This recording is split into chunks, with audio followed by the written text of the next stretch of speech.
Ye Yan menggerakkan jarinya dan dengan ringan mengetuk cambuk Juyu. Sebuah suara nyaring terdengar, diikuti oleh gelombang kejut yang menyebar ke segala arah. Banyak orang yang pakaiannya langsung robek akibat hantaman energi tersebut. Para pria tidak terlalu peduli, tetapi para wanita menjerit sambil buru-buru menutupi diri dengan wajah merah padam.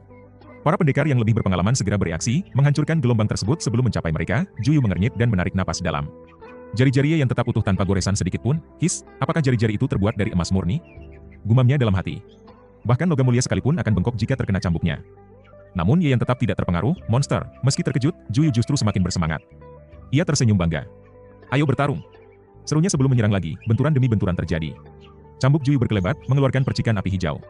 Pukulannya pun tidak kalah mengerikan, menimbulkan gelombang kejut yang bisa dilihat dengan mata telanjang. Serangannya penuh kekuatan, tak memberi celah untuk lawan bernapas, namun, banyak orang justru melirik Gong Yulong dengan ekspresi aneh. Sosok Juyu yang agresif dan mendominasi tampak sangat kontras dengan Gong Yulong yang lembut dan agak feminin. Tidak heran jika pria itu sampai melarikan diri dari pernikahan yang dijodohkan dengannya. Di sisi lain, Ye Yan menghadapi serangan itu dengan mudah, menangkis tanpa kesulitan. Juyu memang jenius, mencapai tingkat 7 di usia muda, sebuah pencapaian yang sangat langka. Namun, ia baru memasuki tahap awal dari tingkat tersebut. Sedangkan Ye Yan? Ia sudah berada di tahap ke-7, Ye Yan tidak langsung mengalahkan Juyu. Ia penasaran dengan kekuatan aneh yang dimiliki lawannya. Maka, ia mulai mengamati lebih dalam dengan kesadarannya. Dalam tubuh Juyu, Ye Yan menemukan semacam cangkang yang berat, seolah melindungi rahasia tertentu. Jika ia memaksa menembusnya, ada dua kemungkinan, Juyu akan menyadarinya, atau kesadarannya sendiri akan terluka. Menarik.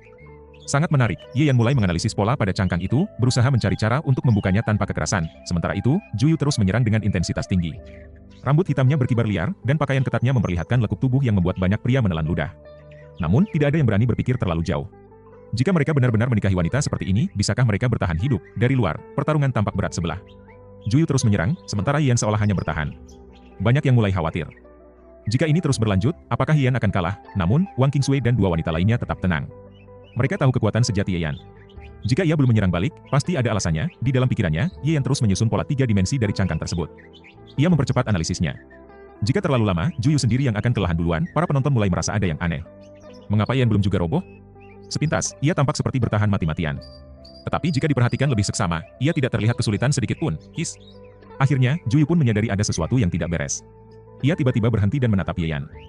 Apa maksudmu? Tanyanya curiga, Ye Yan tidak menjawab. Pola dalam pikirannya semakin lengkap, dan ia menyadari sesuatu yang mengejutkan. Ini adalah hukum yang berbeda dari yang pernah ia kenal sebelumnya. Tidak ada kehidupan dalam hukum ini, hanya pembantaian tanpa akhir. Tiba-tiba, ekspresi Juyu berubah. Ia tampak mendengar sesuatu yang tidak terdengar oleh orang lain. Matanya menatap Ye Yan dalam-dalam, lalu tanpa ragu berkata, aku menyerah. Hening, apa? Apa yang terjadi? Semua orang terkejut. Bukankah Juyu yang terus menyerang? Bukankah Ye Yan bahkan belum bertarung balik?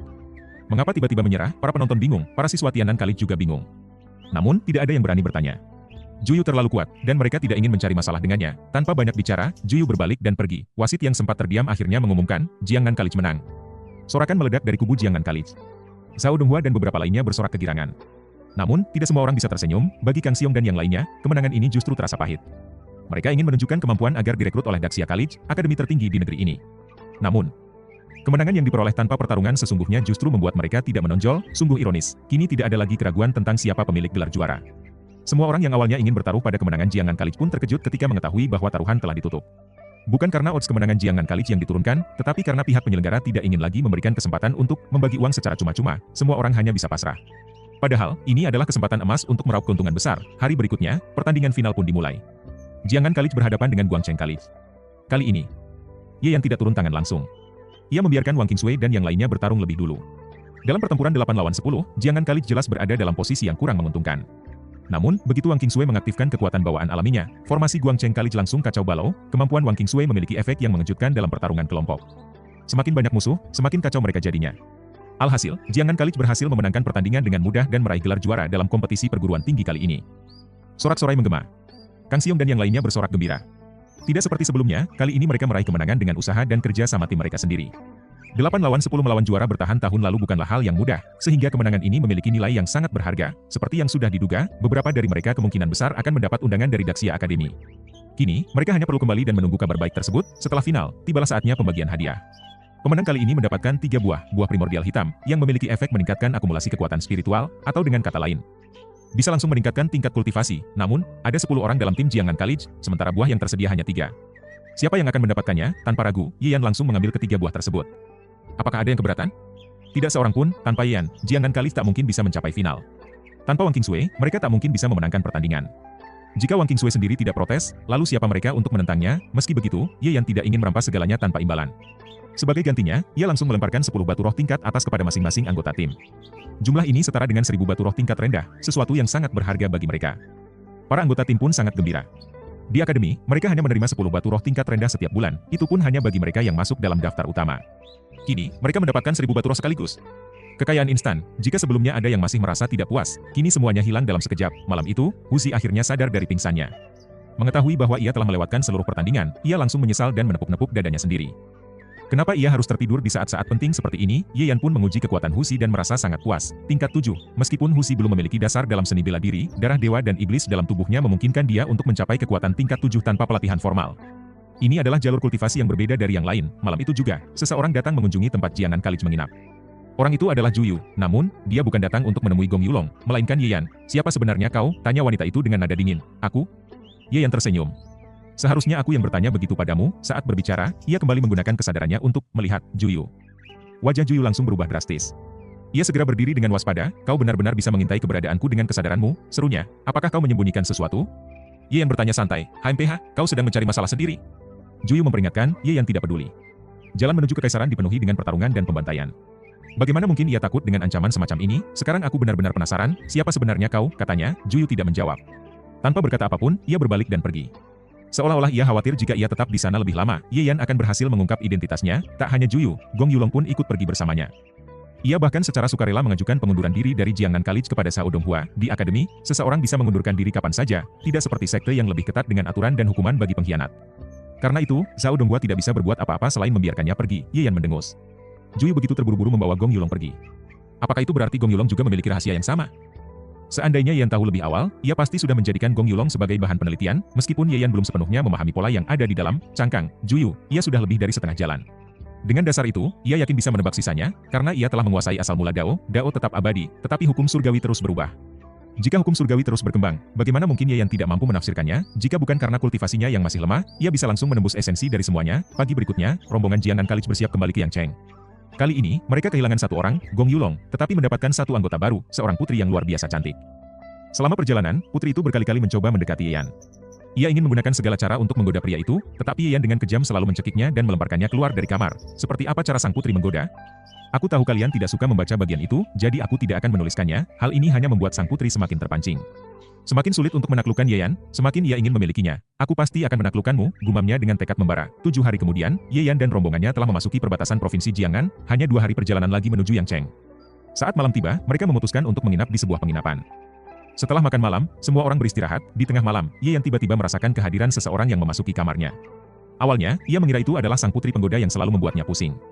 Namun, ketika ia memindai orang itu dengan indera keenamnya, ternyata bukan sang putri, melainkan seorang pria bertopeng. Ketika Ye Yan hendak menembus topeng itu dengan kekuatan kesadarannya, pria bertopeng tersebut segera menyadarinya.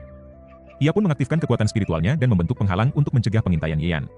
Dalam sekejap, tubuh pria itu berubah menjadi bayangan gelap. Meskipun pria bertopeng itu lebih kuat darinya, Ye Yan tetap duduk dengan tenang dan memandangnya dengan tatapan santai. Pria itu bertubuh sedang, tampaknya sudah cukup tua, terlihat dari rambutnya yang sedikit beruban. Ia berdiri dengan angin malam berhembus di sekelilingnya, memberikan aura misterius dan mengesankan. Pria bertopeng itu tampak terkejut. Ia sudah menekan auranya sepenuhnya, tetapi Ye Yan masih bisa mendeteksinya dengan begitu cepat. Bahkan terlalu cepat. Seharusnya hanya seorang kultivator dengan level yang sama dengannya yang bisa merasakan kehadirannya dalam sekejap. Namun, Ye Yan jelas hanya berkultivasi di tingkat 8. Lalu, bagaimana bisa ia memiliki kepekaan yang begitu luar biasa? Aku berada di tingkat 6, kata pria bertopeng itu dengan suara dalam. Ia tidak menyebutkan identitasnya, hanya menyatakan level kultivasinya. Kuharap kau tidak melakukan tindakan bodoh. Jika kau melawan, orang-orang yang bersamamu hanya akan mati karenamu. Ikuti aku dengan tenang, maka mereka akan selamat. Ye Yan menatapnya dengan senyum tipis. Kau datang untuk Juyu? Tanyanya. Pria bertopeng itu terdiam sesaat, lalu berkata, jangan banyak bicara. Ikut aku sekarang juga. Ia langsung mengulurkan tangan untuk menangkap Ye Yan. Namun, Ye Yan dengan mudah menghindar dan tertawa kecil. Hei, jangan sentuh aku. Aku tidak suka disentuh oleh pria, katanya santai. Pria bertopeng itu terkejut.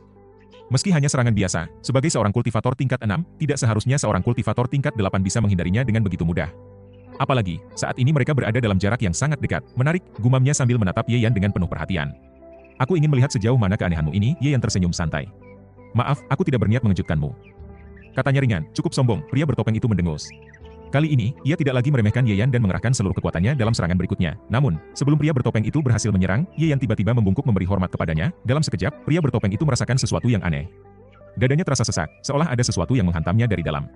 Rasa takut tiba-tiba muncul dalam hatinya, seakan malapetaka besar sedang menantinya. Apa ini? Serunya dalam hati, wajahnya pucat pasi. Ye Yan tetap tersenyum santai. Aku ingin bertaruh denganmu, katanya. Dalam satu serangan berikutnya, kau akan mati. Pria bertopeng itu tertawa sinis. Hahaha. Kau ingin membunuhku? Kau hanya kultivator tingkat 8. Apa kau pikir bisa membunuhku begitu saja? Ye Yan mengangkat bahunya. Mari kita lihat saja, tanpa banyak bicara, Ye Yan mengeluarkan busur Sun Fury. Dalam sekejap, busur itu mulai bersinar keemasan dan perlahan mulai memulihkan dirinya sendiri. Pria bertopeng itu terkejut. Kau memiliki senjata spiritual? Dan ia bisa menyerang dengan sendirinya, katanya dengan kaget. Namun, ia segera tenang. Sayangnya, roh senjatamu masih rusak dan hanya bisa mengeluarkan satu serangan.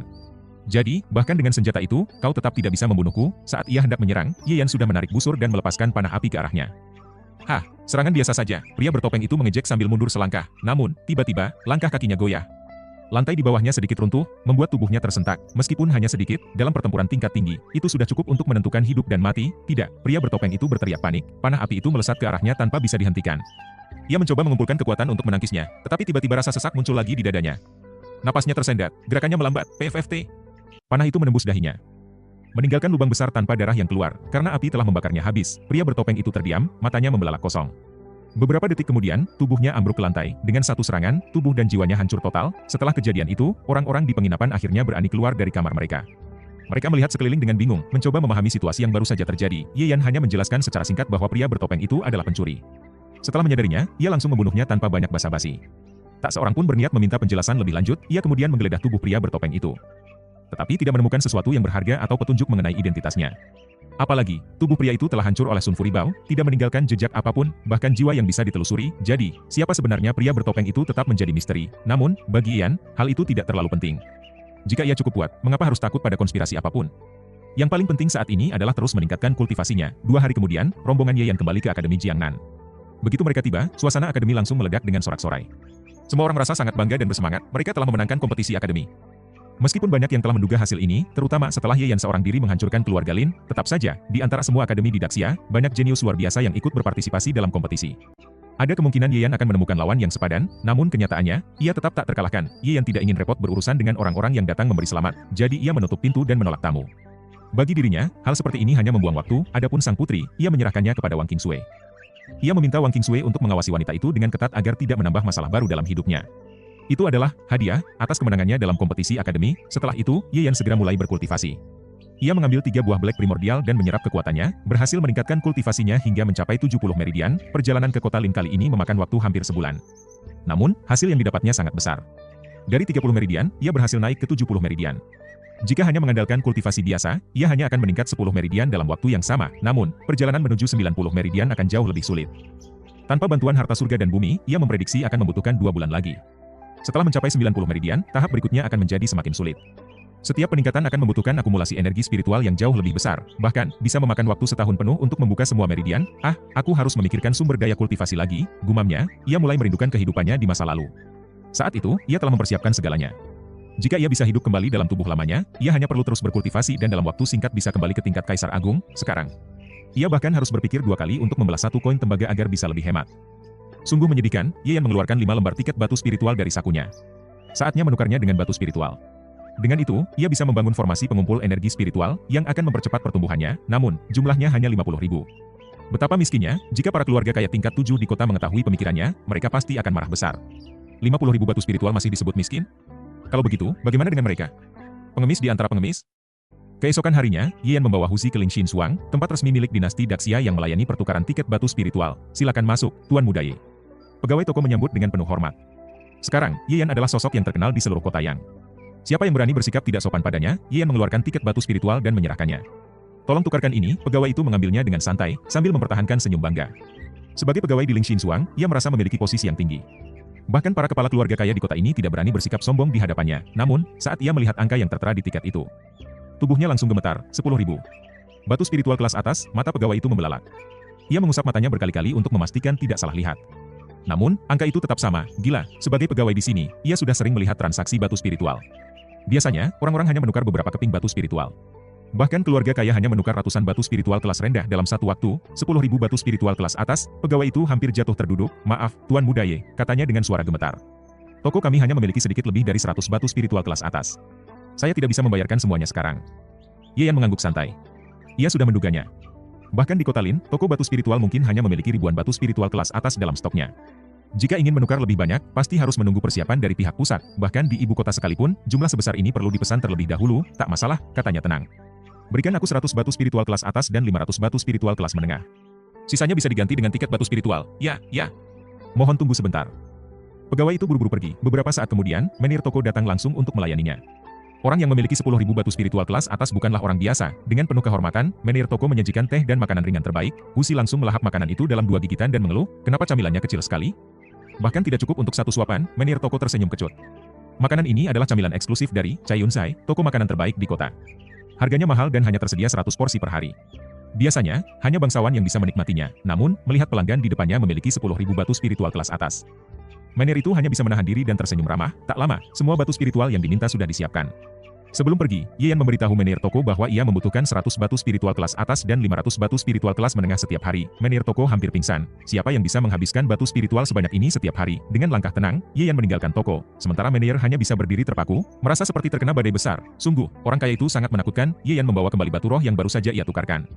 Tentu saja, harus diangkut oleh Husi. Setelah kembali ke akademi, ia segera mulai membangun formasi pengumpul roh.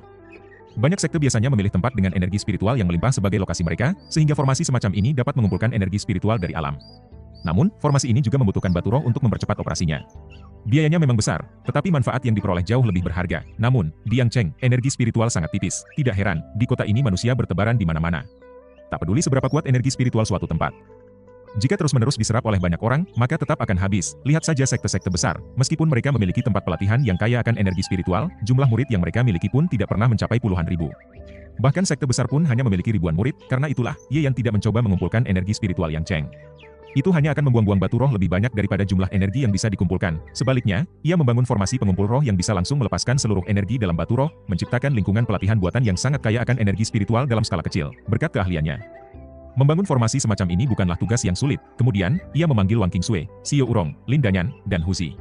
Sejak kemarin, ia sudah memberitahu mereka untuk menunggu pemberitahuannya sebelum berlatih pada pagi ini. Kini, keempatnya telah berkumpul. Ye Yan, apa yang sedang kau lakukan dengan batu-batu roh ini? Tanya Wang Qingsui dengan heran, melihat batu-batu roh yang tersebar di tanah seolah hanya mainan biasa. Formasi pengumpul roh, jawab Ye Yan santai. Sekarang, masuklah dan mulai berlatih. Mereka semua terkejut. Apakah ini berarti Ye Yan dapat membebaskan energi dalam batu roh secara bersamaan, menciptakan lingkungan pelatihan yang sangat kaya akan energi spiritual? Tak dapat dipercaya, ketiga gadis itu terkejut. Mereka memang belum pernah mengalami hal semacam ini secara langsung, tetapi setidaknya mereka tahu betapa luar biasanya metode ini. Hanya Husi yang tampak biasa saja, seolah tidak menyadari kehebatan hal ini. Kelima orang itu pun memasuki formasi dan duduk bersila. Ye Yan segera mengaktifkan formasi tersebut. Seketika, suara retakan terdengar dari batu-batu roh yang pecah, melepaskan energi spiritual pekat yang langsung memenuhi ruangan.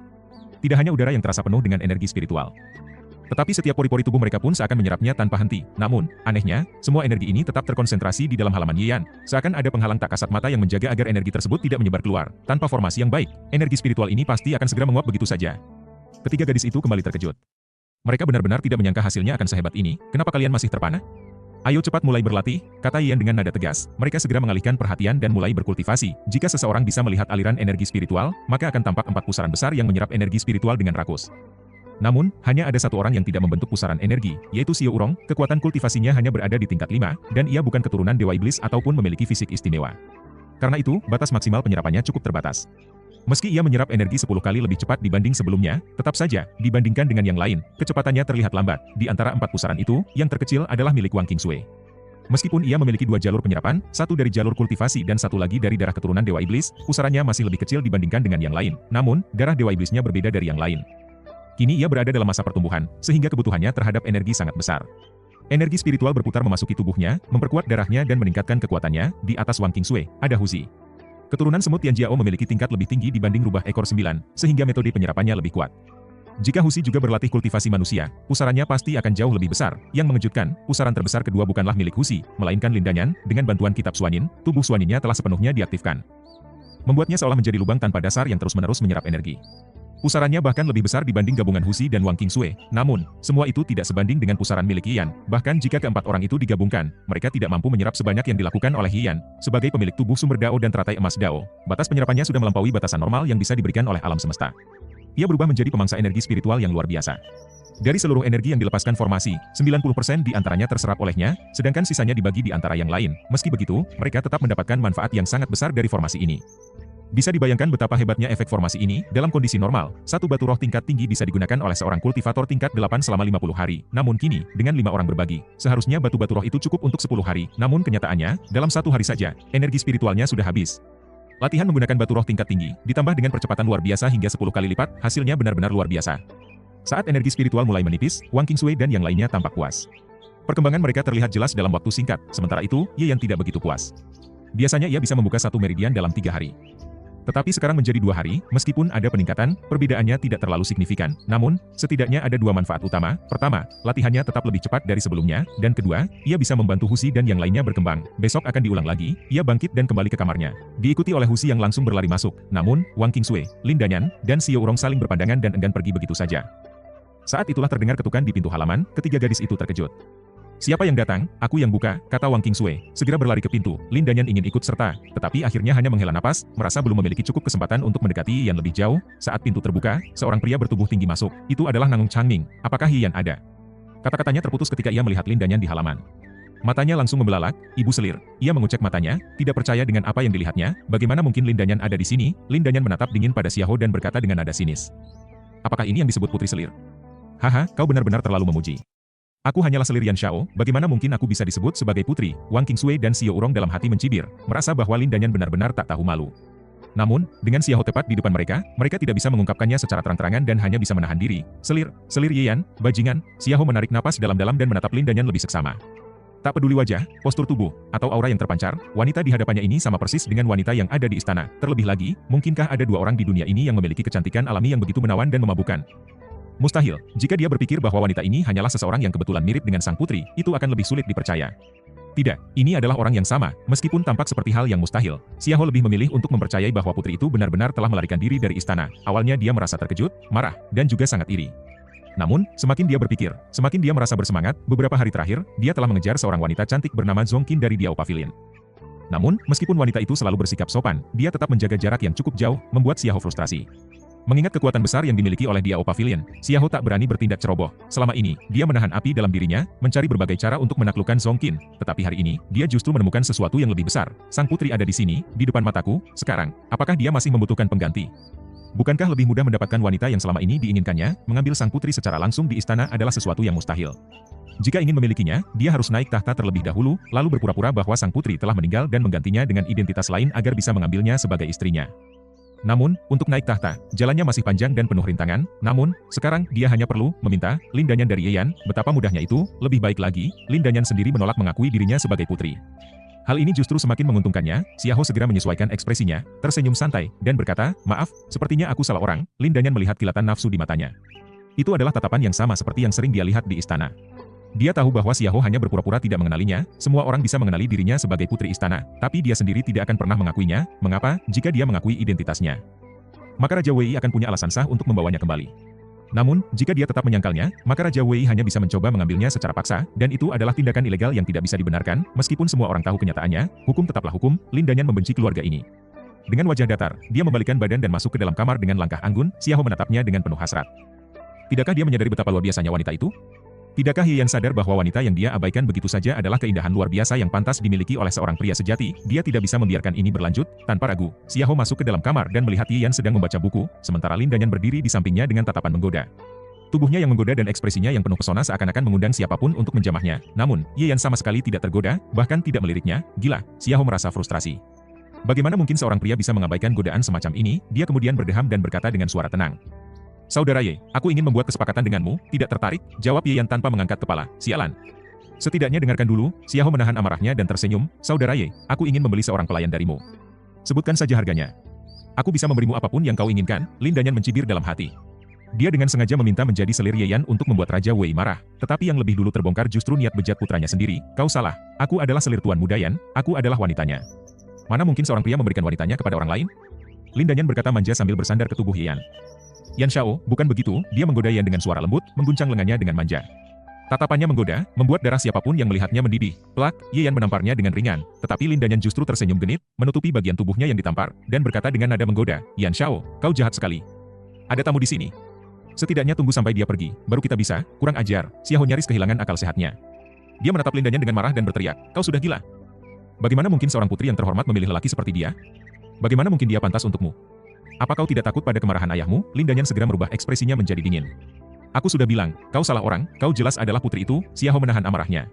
Jika identitas Lin Danyan terbongkar sekarang, maka Raja Wei pasti akan segera bertindak, dan itu akan menyulitkan rencananya. Dia harus menyingkirkan Ye Yan dengan cepat.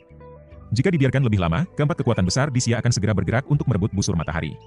Jika itu terjadi, bagaimana mungkin dia bisa mengambil Lin Danyan untuk dirinya sendiri? Namun, hanya membayangkan Ye Yan dan Lin Danyan bersama setelah dia pergi membuatnya merasa seolah ditusuk pisau. Sialan, kau perempuan bodoh. Pada musim panas, Xiao mengirim undangan kepada keluarga-keluarga kaya dan mengajak para pemimpin mereka untuk berkumpul di kediamannya. Sebagai pangeran dari Istana Wei, identitasnya masih memiliki bobot yang cukup besar, sehingga banyak tokoh penting yang datang menghadiri pertemuan rahasia tersebut. Mereka semua penasaran, untuk apa sang pangeran mengumpulkan mereka. Tanpa basa-basi, Xiao segera muncul dan berbicara dengan suara lantang. Aku mengundang kalian semua ke sini untuk satu tujuan, yaitu bekerja sama membunuh Ye Yan. Pernyataan itu mengejutkan para pemimpin keluarga yang hadir. Membunuh Ye Yan? Bagaimana caranya? Tanya kepala keluarga Wu dengan wajah tak percaya. Dia sendiri sudah berada di peringkat 7, ditambah dengan senjata sihir itu, siapa yang bisa menandinginya di Yang Cheng? Lanjutnya, ya, lihat saja apa yang terjadi pada keluarga Lin, sahut kepala keluarga Jiang dengan cepat. Selain itu, tambah kepala keluarga Yo, meskipun kita bisa membunuhnya, siapa yang akan memiliki senjata sihir tingkat 3 itu? Semua kekuatan besar di Daxia pasti telah mengetahui berita tentang senjata tersebut. Jika kita bergerak lebih dulu, kita hanya akan menjadi sasaran empuk. Mereka semua saling bertukar pandang. Jelas sekali mereka tidak ingin mengambil risiko besar untuk sesuatu yang tidak menjamin keuntungan bagi mereka. Xiao tersenyum, mencoba meyakinkan mereka. Jika kalian membantuku membunuh Ye Yan, aku berjanji atas nama Istana Wei bahwa keluarga yang mendapatkan Sun Furibao akan diakui dan dilindungi oleh Raja Wei. Namun, kata-katanya hanya dianggap angin lalu. Mereka semua tahu, janji semacam itu tidak memiliki dasar. Bahkan jika Raja sendiri yang mengatakannya, mereka tetap tidak akan percaya. Mengapa Raja membiarkan harta berharga jatuh ke tangan orang lain jika ia bisa mengambilnya untuk dirinya sendiri? Ah, aku baru ingat ada urusan mendesak di rumah, ujar kepala keluarga Wu seraya bangkit berdiri. Ia bahkan tidak peduli untuk menjaga sopan santun terhadap Xiao, seperti efek domino, para kepala keluarga lainnya ikut bangkit dan meninggalkan ruangan satu persatu. Saat mereka pergi, Xiao yang dipenuhi amarah melempar cangkir teh ke lantai hingga pecah berantakan. Kegagalannya membujuk para pemimpin keluarga membuat darahnya mendidih. Setiap hari yang dilewatkan Lin Danyan di sisi Ye Yan hanya akan membuatnya semakin terikat. Memikirkan itu saja sudah cukup membuat Xiao gila oleh rasa cemburu, namun, ia tidak akan menyerah. Jika cara ini gagal, ada satu cara lain yang bisa ia gunakan. Siapkan kudaku, perintahnya kepada pengawal, dengan 3 pengawal setianya, Xiao menuju sebuah kuil tua di sudut kota. Kuil itu tampak terbengkalai, tetapi ada satu hal yang mencolok, sebuah batu nisan di pintu masuknya yang tampak sangat bersih, seolah seseorang sering merawatnya. Xiao mengeluarkan pedang perak kecil dari sakunya dan meletakkannya di atas batu nisan. Lalu ia berdiri di samping, menunggu. Tak lama kemudian, seorang pengemis buta berjalan mendekat. Ia tersenyum aneh dan bergumam, tak kusangka. Tamu peringkat perak yang datang. Sudah lama aku tidak bertemu tamu sepertimu. Mata pengemis itu yang semula hanya terlihat putih, tiba-tiba berubah, menampakkan pupil hitam yang tajam. Aku membayar, kau membunuh. Berani menerima tugas ini? Xiao bertanya dengan nada tegas. Siapa targetnya? Tanya si pengemis. Ye Yan, dari Akademi Jiangnan. Pengemis itu terdiam sejenak, lalu mengambil pedang perak dari batu nisan dan mengusapnya. Asalkan kau bisa membayar, tidak ada satu orang pun yang tidak bisa dibunuh oleh Dark Blood Hall. Berapa harganya? Xiao bertanya. 10.000 batu roh tingkat tinggi. Xiao hampir melompat saking terkejutnya. 10.000? Untuk membunuh seorang peringkat 8? Kenapa tidak sekalian merampok? Pengemis itu tertawa sinis. Target ini memiliki senjata sihir tingkat 3, jadi harga itu sangat wajar. Xiao mencoba menawar. Setelah kau membunuhnya, bukankah kau bisa mengambil senjata itu sebagai bagian dari bayaran? Aturan Dark Blood Hall jelas. Kami membunuh target, dan barang miliknya otomatis menjadi milik kami. Tapi perlu diingat, Sun Furibao bisa menyerang dengan sendirinya. Jika kekuatannya habis, ia akan menyerap nyawa orang-orang di sekitarnya. Apa kau lupa bagaimana keluarga Lin dihancurkan? Xiao terdiam. Pada akhirnya, ia mengalah. Aku akan membayar setengahnya di awal, sisanya setelah pekerjaan selesai. Tidak etis, tapi karena kau adalah tamu peringkat perak. Aku akan membuat pengecualian. 3 hari dari sekarang, bawalah batu roh itu ke sini. Maka transaksi kita akan dimulai. Xiao mengernyit. Waktunya sangat sempit. Ia mungkin pangeran dari Istana Wei, tetapi ia bukan pewaris utama.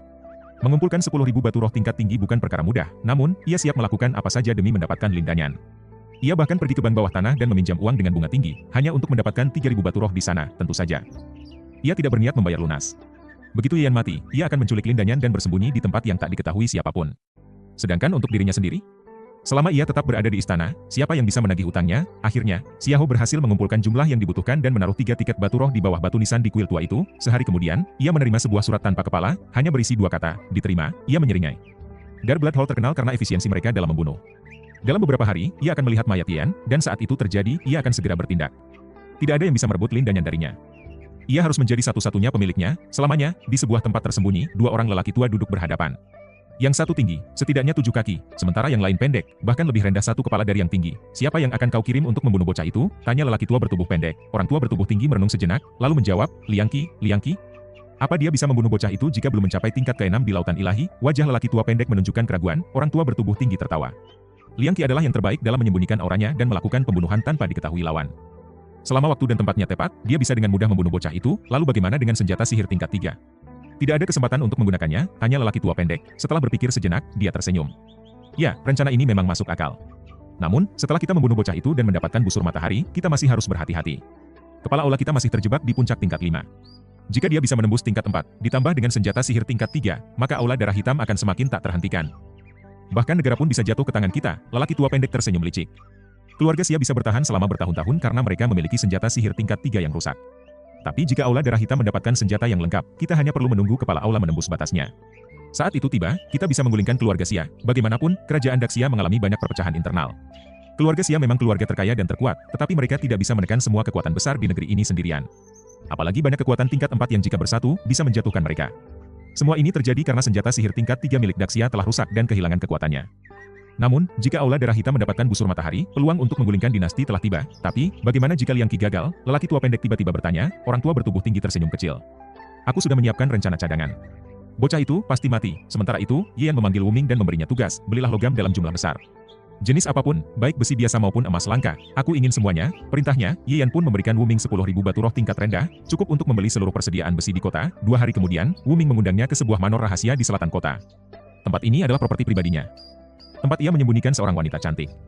Bahkan keluarganya sendiri tidak tahu tentang tempat ini.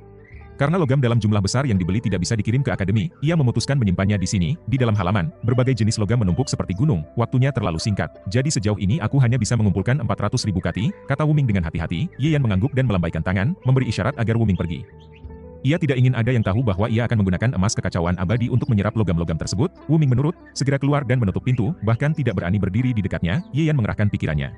Seketika, emas kekacauan abadi terbang keluar, berubah menjadi pedang kecil yang transparan, memancarkan hawa rakus. Sebagai logam abadi, meski hanya berada di tingkat 8, ia sudah memiliki sedikit kesadaran dan insting kuat untuk tumbuh lebih kuat. Esensi dari logam-logam ini akan sangat membantunya berkembang. Yan tersenyum, lalu membuka kesadarannya. Dalam radius 100 meter, dunia ini adalah miliknya, lelehkan dengan mata telanjang. Terlihat seluruh logam di halaman mulai mencair, menjadi cairan besi yang bergolak seperti air mendidih. Cairan itu kemudian terus menyusut seiring dengan menguapnya kotoran di dalamnya. Akhirnya, dari 400.000 kati logam, hanya tersisa satu pot kecil cairan besi murni. Namun, warnanya tidak seperti emas maupun perak, melainkan memiliki kilauan misterius. Yan merasakan keringat dingin. Meski ia bisa mengendalikan lingkungannya, itu tetap membutuhkan energi besar. Sebagai seorang tingkat 8, ia masih terbatas oleh kekuatan dan keahliannya, tapi akhirnya, tugasnya selesai. Dengan satu pikiran, emas kekacauan abadi langsung menyerap semua cairan besi itu dalam sekejap. Menariknya, ukurannya sama sekali tidak berubah. Beberapa saat kemudian, cahaya 9 warna terpancar dari emas kekacauan abadi. Yan terkejut. Ia naik tingkat. Dengan sedikit esensi itu, emas kekacauan abadi berhasil menembus dari tingkat 8 ke tingkat 7. Betapa kebetulan, Yan sangat puas. Dengan emas kekacauan abadi yang telah mencapai tingkat 7, kekuatannya akan meningkat drastis. Di luar, Wu Ming menunggunya dengan sabar. Setelah Yan keluar, ia kembali diberi perintah untuk terus mengumpulkan logam, terutama logam tingkat 9 atau lebih tinggi. Setelah Yan pergi, Wu Ming menatap halaman yang kosong dan tidak bisa menahan kebingungannya, kemana perginya semua logam itu dalam waktu sesingkat ini. Itu 400.000 kati. Keesokan harinya, Yan kembali dengan 100 batu roh tingkat tinggi dan 500 batu roh tingkat menengah. Ia menggunakannya untuk membuat formasi pengumpulan roh, membantunya dan Wang Qingsui dalam latihan mereka. Hanya dalam setengah jam, mereka sudah merasakan kemajuan pesat. Yan membuka 1 meridian lagi, mencapai 71 meridian, sementara Wang Qingsui berhasil mencapai 61 meridian, meskipun hanya selisih 1, itu berarti Wang Qingsui kini telah masuk dalam kategori jenius. Banyak hal besar menantinya. Tetapi bagi Yan, ini baru permulaan. Tiba-tiba, ia menerima kabar dari Wu Ming bahwa ada logam baru yang berhasil dibeli, termasuk emas tingkat 9. Namun, yang aneh adalah surat pemberitahuan ini dikirim oleh seorang siswa yang mengaku diutus oleh Wu Ming. Kenapa kali ini Wu Ming tidak datang sendiri? Pikir Yan. Ia menghela napas, lalu memutuskan untuk melihatnya sendiri. Yan keluar tanpa membiarkan siapapun mengikutinya. Setelah beberapa saat, ia tiba di rumah pribadi Wu Ming. Ia melangkah maju dan mengetuk pintu. Suek. Pintu terbuka dengan cepat. Seorang pemuda muncul di dalamnya. Setelah melihat Yan, pria itu segera menunjukkan ekspresi hormat dan berkata, "Apakah Anda Tuan Muda Yan?" Yan menatapnya sejenak. Ia belum pernah melihat orang ini ketika datang kemarin. "Aku Yan," jawabnya singkat. "Tuan Muda Ye, silakan masuk." Tuan Wu sedang menunggu di dalam, ujar pria itu. Pemuda itu tampak berusia 20-an, bertubuh ramping, dan terlihat cekatan. "Siapa namamu?" tanya Yan santai. "Tuan Muda Ye, saya Chehua. Saya dulunya seorang pengemis di jalanan." Tuan Wu yang menampung saya dan mengajari beberapa teknik dasar, jawabnya dengan nada penuh hormat. Sambil berbicara, mereka berjalan menuju ruang tamu. Wu Ming segera menyambut dengan penuh antusias. "Tuan Muda Ye," sapanya ramah. Yan menatapnya dengan senyum samar. Wu Ming kemudian mempersilakannya duduk dan memberi perintah kepada Chehua. "Pergi buatkan teh." "Baik, Tuan." Chehua segera bergegas. Wu Ming tidak langsung membahas tujuan pertemuan mereka, melainkan berbincang ringan. Beberapa saat kemudian, Chehua kembali membawa teh. Ia pertama-tama menaruh cangkir di hadapan Wu Ming, tetapi Wu Ming langsung menegurnya. "Bodoh. Beri teh kepada Tuan Muda dulu, hardiknya. Chehua buru-buru berbalik dan dengan penuh hormat menyajikan teh kepada Yan. Maafkan saya, Tuan Muda Ye. Itu kelalaian saya, ujarnya dengan nada gugup. Namun, di saat yang sama, ia tiba-tiba menjatuhkan cangkir teh. Dengan gerakan cepat, tangannya yang terjulur menampilkan kilatan dingin. Dari dalam lengan bajunya, ujung pedang kecil meluncur, menusuk langsung ke arah dada Yan. Apa yang kau lakukan? Wuming berteriak sambil berpura-pura bergegas menghentikan serangan. Bang! Yan melayangkan tendangan ke perut Chehua. Tubuhnya langsung terpental dan meledak di udara akibat hantaman dahsyat tersebut. Namun, di saat yang sama, Wuming melancarkan serangan dari belakang. Tinju berbalut petir menyambar, sementara kesadarannya berubah menjadi bilah tajam yang menusuk langsung ke dalam pikiran Yan. Ia adalah seorang ahli divinasi. Tak ada cara lain untuk menyerang kesadaran seseorang kecuali dengan menggunakan kesadaran yang lebih kuat. Serangan ini datang dengan tiba-tiba, tetapi Yan hanya menoleh dan tersenyum. Tiba-tiba, Wuming merasakan firasat buruk, serangannya sudah diluncurkan, dan Yan tidak melakukan perlawanan. Ini seharusnya menjadi kemenangan yang mudah. Lalu, kenapa pria ini masih tersenyum? Tak sempat berpikir lebih jauh, serangannya telah mencapai sasaran. Bang! Tinju petir menghantam punggung Yan, tetapi tubuhnya hanya bergeming sedikit. Petir yang menyambar tak mampu merobek pertahanannya, namun Wuming tidak panik. Pukulan itu hanyalah pengalihan.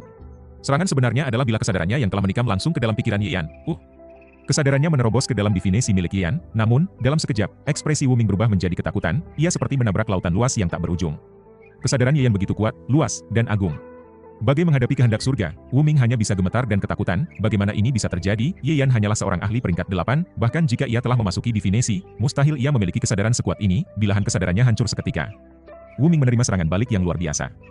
Mulutnya berbusa, pikirannya hancur, dan ia langsung berubah menjadi orang idiot. Yan menekan jarinya ke dahinya. Jiwa Wuming keluar dari tubuhnya, tetapi sosoknya berbeda, tak mengejutkan bagi Yan. Ia telah menyadari sejak awal bahwa, Wuming, ini hanyalah penyamaran. Siapa kau, dan siapa yang mengutusmu untuk membunuhku? Tanya Yan dengan tenang. Jiwa itu menjawab dengan datar, namaku Liangqi dari Dark Blood Hall. Kami hanya menjalankan kontrak pembunuhan. Siapa yang mengontrak kalian? Yan bertanya lagi, kami tidak tahu. Dark Blood Hall selalu menerima bayaran tanpa menanyakan siapa kliennya. Jawab Liangqi, di mana Wuming yang asli? Yan bertanya. Aku membunuhnya. Mayatnya ada di salah satu kamar, bersama seorang wanita yang kuikat. Aku belum membunuhnya karena ingin bersenang-senang dulu setelah tugas selesai. Yan tersenyum dingin. Ia mengepalkan tangan dan menghancurkan jiwa Liangqi dalam satu pukulan. Tidak ada ampun bagi pembunuh bayaran seperti ini. Dengan kesadarannya yang kuat, ia langsung menyapu seluruh rumah dan menemukan kamar tempat Wuming yang asli berada. Benar saja, mayatnya tergeletak di lantai, sementara seorang wanita cantik terikat di sudut ruangan. Wajahnya berlumuran air mata, dan mulutnya disumpal kain. Yan tersenyum tipis. Ia melangkah maju, membuka pintu, dan pada saat yang sama, Keys Immortal Gold berubah menjadi pedang kecil yang melesat diam-diam. Serangan tak terlihat itu meluncur menuju ancaman yang masih tersembunyi di dalam kamar. Wanita yang terikat itu mendengar suara langkah mendekat. Baru saja ia mengangkat leher untuk melihat, tiba-tiba Fei Jian sudah melesat ke arahnya. Ia tersadar, tetapi terlambat. Dengan teriakan keras, tali yang mengikat tangan dan kakinya putus seketika. Ia ingin segera membalas, namun sebelumnya, demi menyamar dengan sempurna, ia telah menekan seluruh auranya hingga tak ada bedanya dengan manusia biasa. Sekarang, butuh waktu bagi kekuatannya untuk meledak kembali. Meskipun hanya sesaat, namun, waktu itu terlalu singkat. Fei Jian sudah hampir menembus tubuhnya, dan ia hanya punya sepersekian detik untuk bereaksi. Ini berarti ia tak bisa mengerahkan seluruh kekuatannya. Darah menyembur. Wanita itu mundur dengan tangan menekan lehernya yang terluka, tetapi darah tetap merembes keluar tanpa bisa dihentikan. Kau, soraknya dengan mata membelalak, campuran antara marah, terkejut, dan bingung. Bagaimana Yan bisa melihat melalui penyamarannya? Ini benar-benar kesalahan fatal. Ia yang seharusnya menjebak Yan, justru sekarang yang terjebak dan terluka. Bahkan Liangqi, rekan satu misinya, tak mengetahui identitas aslinya. Liangqi benar-benar mengira bahwa dirinya adalah kekasih kecil Wuming yang hanya menjadi korban dalam permainan ini. Bahkan jika Liangqi gagal dan tertangkap, ia tak mungkin membocorkan informasi tentangnya. Sebaliknya, identitas sebagai sandera akan semakin kuat, membuatnya tak akan dicurigai, tetapi Yan masuk tanpa bicara sepatah kata pun dan langsung menyerang.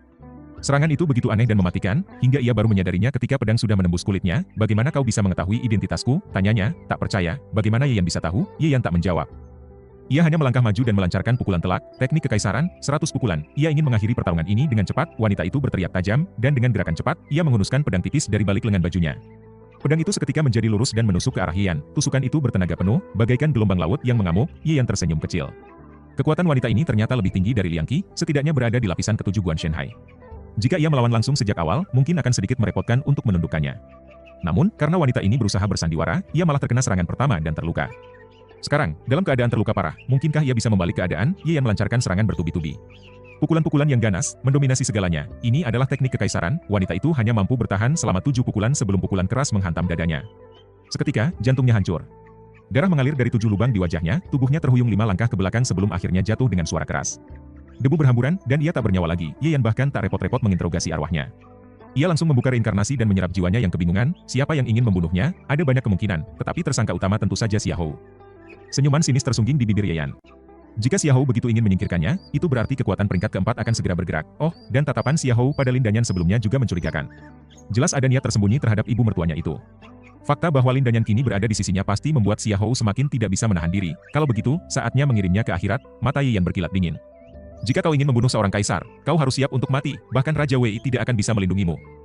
Ye Yan melirik jenazah Wu Ming. Kematian pria itu sangat tragis. Bukan hanya tangan dan kakinya yang patah, tetapi juga seluruh tubuhnya mengalami penyiksaan parah sebelum akhirnya dibunuh. Jelas bahwa Liang Qi telah mengorek informasi darinya sebelum menyusun jebakan ini. Wu Ming tak bersalah dalam hal ini. Ia hanya mati karena kebetulan berada di jalur orang yang salah. Kejahatan ini juga harus dibayar oleh Xiahou. Ye Yan berbalik dan menghilang ke dalam kegelapan malam. Di kediamannya, Xiahou tengah menikmati anggur dengan ekspresi penuh antisipasi. Ia telah menerima pesan dari Dark Blood Hall bahwa mereka akan bertindak malam ini untuk menghabisi Ye Yan. Efisiensi pembunuhan Dark Blood Hall? Tak perlu diragukan.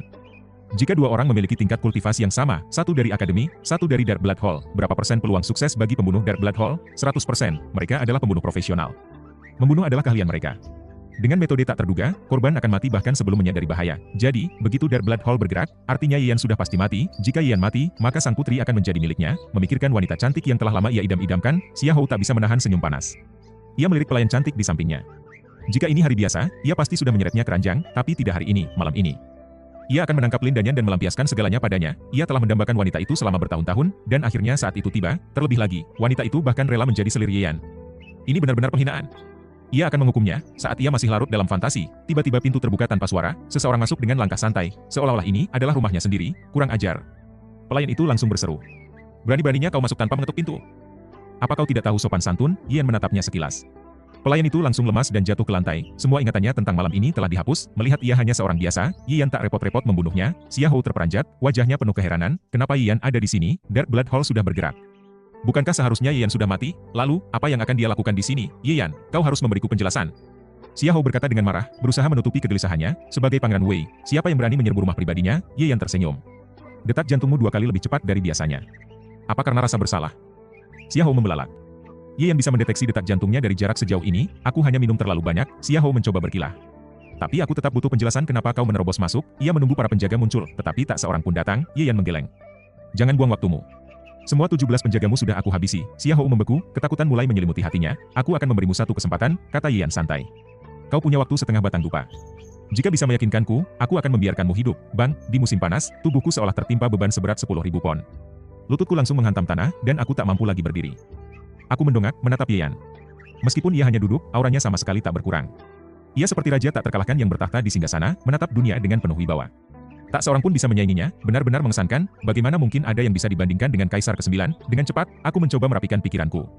Meskipun para pembunuh dari Aula Darah Hitam gagal, mereka memiliki aturan ketat, tak satu pun pembunuh mengetahui siapa yang mempekerjakannya. Itu berarti Ye Yan tak mungkin mengetahui bahwa akulah dalangnya. Aku bisa memutarbalikkan keadaan. Ye Yan, dengarkan penjelasanku, seruku. Ini pasti hanya kesalahpahaman.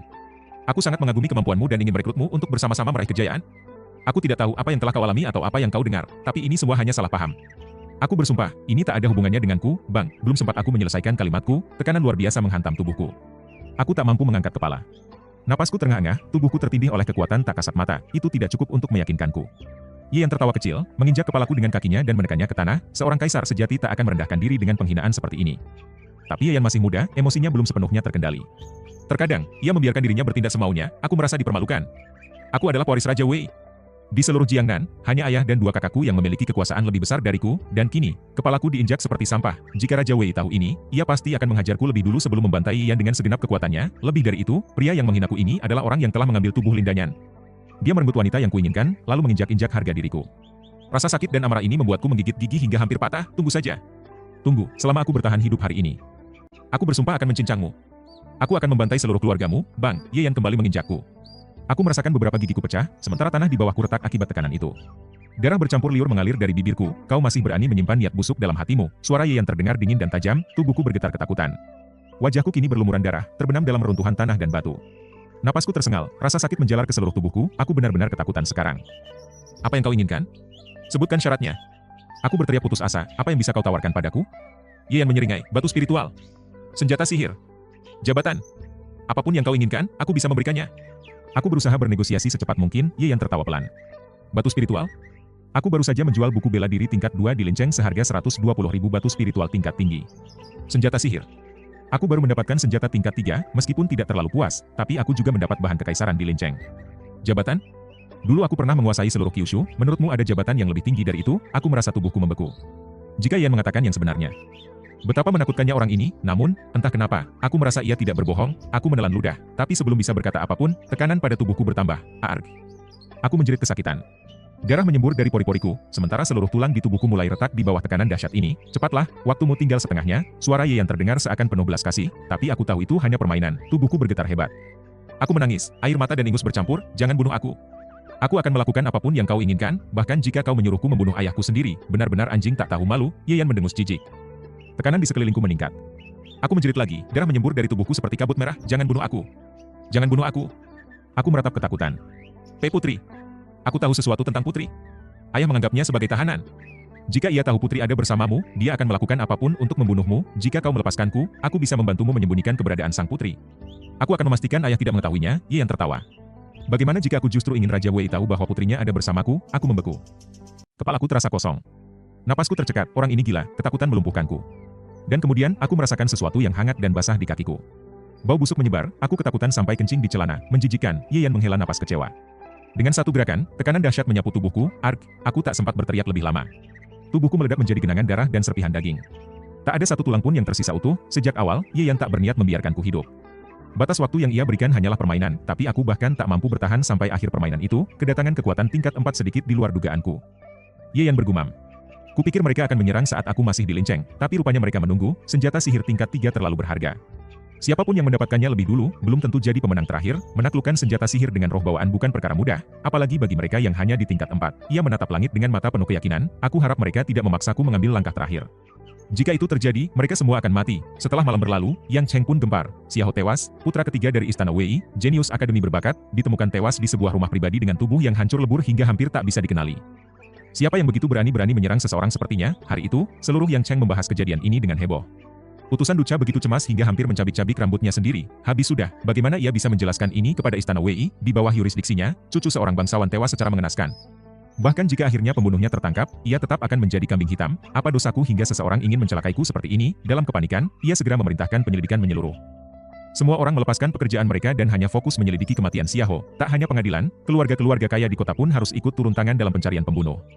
Jika mereka tidak memberikan usaha terbaik, saat para petinggi dari Istana Wei tiba, mereka bisa saja disapu bersih. Istana Wei memiliki seorang ahli peringkat 4. Sementara itu, sebelum kekuatan peringkat 4 mulai bergerak, seluruh Yang Cheng sudah lebih dulu berada dalam kekacauan. Namun, Yan, yang menjadi pusat dari semua ini, tetap tenang. Di pagi hari, ia tetap mengambil batu roh seperti biasa, kemudian mengatur formasi dan berlatih bersama Wang Qingsui serta yang lainnya. Dalam sehari, ia bisa membuka setengah meridian. Perkembangan yang cukup memadai. Di Istana Wei, Raja Wei duduk terdiam tanpa berkata-kata, sementara para pengawal dan pembantu yang bersembunyi di balik bayangan merasa ngeri. Mereka tahu bahwa begitu Raja berbicara, darah akan mengalir deras. Hanya ada satu orang yang tetap tenang, duduk santai, menikmati teh tanpa terburu-buru. Suara tegukannya terdengar sangat mencolok di tengah keheningan yang mencekam. Sekilas, ia tampak seperti lelaki tua biasa. Namun, jika diamati lebih saksama, sosoknya ibarat matahari besar yang menyilaukan, menimbulkan rasa segan dan takut. Dialah Yan Jiupo, seorang ahli peringkat 4, sebagai salah satu sosok yang berdiri di puncak dunia seni bela diri Daxia. Yan Jiupo tak perlu takut kepada siapapun. Bahkan jika kaisar sendiri datang, ia tetap bisa bersikap santai. Hubungannya dengan Istana Wei hanyalah kerjasama, dan justru Raja Wei yang meminta bantuannya. Kenapa ini harus terjadi sekarang? Akhirnya Raja Wei berbicara. Semua rencanaku berjalan teratur. Hanya butuh 3 tahun lagi untuk mengumpulkan cukup keberuntungan, lalu aku bisa mengangkat senjata dan merebut tahta. Sekarang, semua mata tertuju ke provinsi Jiangnan. Banyak ahli peringkat 4 akan datang. Jika mereka terlalu lama di sini, bisa saja rahasiaku terbongkar. Tuan Yan, apa yang harus kulakukan? Suaranya serak, dipenuhi kesedihan. Ia hanya memiliki 3 putra, dan karena kondisi fisiknya, ia tak akan bisa memiliki anak lagi. Mendengar putra ketiganya terbunuh dengan tragis, wajar jika ia sangat berduka. Yan Jiupo tetap tak menunjukkan emosi dan berkata, ini sebenarnya adalah kesempatan baik. Para ahli peringkat 4 membawa keberuntungan besar. Jika kita bisa membantai mereka dan merampas keberuntungan mereka, maka pangeran tak perlu menunggu 3 tahun lagi. Dalam waktu singkat, pangeran bisa segera memberontak. Raja Wei sangat tergoda. Bahkan, rasa sakit karena kehilangan anaknya sedikit berkurang. Namun, ia segera berkata, mungkin ada sekitar 10 ahli peringkat 4 yang datang. Meskipun Tuan yang termasuk yang terkuat di Daxia, menghadapi begitu banyak lawan sekaligus tetap berisiko tinggi. Yan Jiupo tertawa, tentu saja, aku tak akan menghadapi mereka secara langsung. Aku hanya akan muncul saat mereka sudah saling melemahkan. Kita juga bisa menyiapkan perangkap agar mereka masuk ke dalamnya. Apa rencana pastinya? Raja Wei bertanya dengan rendah hati. Yan Jiupo adalah seorang tua yang telah hidup lebih dari 200 tahun. Pengalamannya jauh melampaui Raja Wei. Mata Yan Jiupo bersinar tajam, lalu ia mulai menjelaskan rencananya. Raja Wei semakin terkejut, wajahnya berubah-ubah. Jika rencana ini berhasil, maka hampir tidak ada ahli peringkat 4 yang tersisa di Daxia. Setelah mendapatkan busur Sun Fury, kita bisa menghapus keberadaan roh senjatanya dengan kekuatan keberuntungan. Lalu, aku yang akan menguasai senjata tingkat 3 ini. Dengan begitu, kita bisa menyapu bersih para tetua dari ibu kota. Yan Jiupo menyimpulkan, aku akan mengikuti segala perintah Tuan Yan. Raja Wei kini benar-benar yakin, semua orang di Yangcheng tahu bahwa senjata sihir tingkat 3 pasti akan memicu pertarungan sengit antara para ahli, dan ketika Istana Wei mengundang semua ahli peringkat 4 ke Gunung Yan'an dan Puncak Cigu untuk membahas pembagian senjata ini, semua orang terkejut. Bahkan jika akan ada pertarungan, mereka ingin itu terjadi di daerah tak berpenghuni agar rakyat tak menjadi korban. Penduduk Yangcheng memuji langkah ini, namun banyak yang bertanya. Sejak kapan Raja Wei menjadi begitu baik hati? Setelah mempertimbangkan berbagai hal, semua kekuatan peringkat 4 akhirnya menerima undangan Istana Wei. Kini, hanya tersisa satu orang yang belum diundang. Ye Yan, pemilik busur Sun Fury, Xia Jun, putra sulung Raja Wei, datang menemui Ye Yan secara langsung. Berbeda dengan Xia Ho yang bertubuh tinggi dan kekar, Xia Jun bertubuh sedang, tak gemuk maupun kurus. Di usianya yang sekitar 30 tahun, auranya sangat kuat dan mengintimidasi. Datang mewakili Istana Wei, Xia Jun disambut dengan penuh kehormatan oleh Chen Shan. Tuan Chen, Xia Jun memberi salam. Aku datang untuk bertemu Ye Yan. Tolong panggil dia untukku. Chen Shan tampak ragu. Siapa Ye Yan? Ia seorang ahli peringkat 4. Bagaimana mungkin ia bisa diperintah begitu saja? Apakah ada kesulitan, Tuan Chen? Nada Xia Jun mulai tidak sabar. Chen Shan tak punya pilihan selain berkata. Aku akan memanggilnya sekarang. Xia Jun mengangguk, merasa puas. Ketika Chen Shan menyampaikan pesan itu kepada Ye Yan, jawaban yang ia terima sederhana, biarkan dia yang datang kepadaku. Chen Shan kembali kepada Xia Jun dan mengulangi kata-kata itu. Apa? Dia menyuruhku datang kepadanya? Xia Jun terkejut. HMPH, apakah bocah ini mengira dirinya sudah setara dengan Istana Wei hanya karena memiliki senjata sihir tingkat 3? Baiklah. Aku ingin melihat sendiri siapa yang begitu sombong. Xia Jun mengikuti Chen Shan dan segera tiba di halaman Ye Yan. Tuan, harap tunggu sebentar. Saya akan memberitahukannya terlebih dahulu, ujar Chen Shan sebelum masuk ke dalam. Apa? Seorang dekan yang begitu rendah hati kepada seorang murid? Xia Jun semakin penasaran, tetapi hanya bisa mengangguk dengan wajah gelap. Tak lama kemudian, Chen Shan keluar dan memberi isyarat. Silakan masuk. Xia Jun melangkah ke dalam dan melihat Ye Yan duduk di tepi kolam. Bukan hanya tidak berdiri, bahkan kepalanya pun tidak menoleh. Betapa kurang ajarnya orang ini. Xia Jun sangat ingin menyuruh anak buahnya menangkap pemuda itu dan menghabisinya di tempat. Namun, Sun Fury Bao adalah sesuatu yang terlalu berharga. Ia menekan amarahnya dan berkata, Ye Yan, aku datang atas nama Istana Wei. 3 hari lagi, kau harus membawa Sun Fury Bao ke Cigu Peak di pegunungan Yan'an untuk membahas kepemilikannya. Ye Yan tertawa ringan. Kenapa aku harus membahas kepemilikan sesuatu yang sudah menjadi milikku? Karena kau tidak akan bisa mempertahankannya. Xia Jun mencibir. Begitu seorang ahli peringkat 4 muncul, kau hanya akan berakhir mati. Jika kau pergi ke Cigu Peak, setidaknya istana akan menjamin keselamatanmu. Serahkan Sun Fury Bao, dan kau hanya akan menjadi seorang junior tanpa nama. Tak ada yang akan mencarimu lagi. Ye Yan berpikir sejenak. Jika para ahli peringkat 4 benar-benar berkumpul di sana, maka ia bisa menyelesaikan semuanya sekaligus. Keputusan pun dibuat. Namun, bagaimana bisa seorang pangeran berbicara padanya dengan nada memerintah seperti ini? Pergi. Ye Yan melambaikan tangannya dan melepaskan auranya. Xia Jun langsung menegang, dadanya terasa sesak, dan ia terhuyung mundur beberapa langkah. Namun, tekanan itu terlalu kuat. Tubuhnya kehilangan keseimbangan, membuatnya berguling-guling keluar dari halaman. Wajah Xia Jun pucat pasi. Iya, seorang pangeran, diusir dengan begitu memalukan. Tetapi, rasa malu itu segera tergantikan oleh kejutan saat ia melihat seorang wanita berjalan mendekat. Wanita itu memiliki wajah yang memikat, setiap langkahnya mengandung pesona yang luar biasa. Kecantikannya begitu familiar, tak akan bisa dilupakan seumur hidup. Wang Fei, Lin Danyan, ibu tirinya, bagaimana mungkin, kenapa dia ada di sini? Apakah ini orang lain yang mirip dengannya? Tidak mungkin. Tidak ada 2 wanita secantik ini di dunia. Namun, yang lebih mencengangkan, Lin Danyan membawa bak cucian penuh dengan pakaian, baik miliknya sendiri maupun pakaian pria. Xia Jun terbelalak. Seorang putri raja mencuci pakaian sendiri? Bahkan mencuci pakaian pria, Lin Danyan hanya menatapnya sekilas sebelum melangkah masuk ke halaman. Lalu berkata dengan lembut, Tuan Muda Yan, aku sudah kembali. Langkahnya tetap anggun, penuh daya tarik yang memabukkan. Xia Jun membeku. Ia menatap punggung Lin Danyan yang perlahan menghilang di balik pintu, lalu tiba-tiba tersadar. Sialan, Ye Yan benar-benar berani menculik putri kerajaan dan menyembunyikannya. Rasa cemburu memenuhi dadanya. Dalam pikirannya, ia hanya bisa membayangkan betapa menggoda Lin Danyan dengan tubuhnya yang berlekup indah. Ia segera membuat keputusan. 3 hari lagi, di Cigu Peak, Ye Yan harus mati. Jika masih hidup, maka ia sendiri yang akan membungkam pemuda itu dan merebut Lin Danyan. 3 hari berlalu, meskipun ia akan menghadapi sekumpulan ahli peringkat 4. Ye Yan tetap tenang. Pagi ia habiskan untuk berlatih, sementara siang dan malam digunakan untuk meneliti garis-garis pada cangkang Juyu. Kini, kultivasinya telah meningkat ke 73 nadi.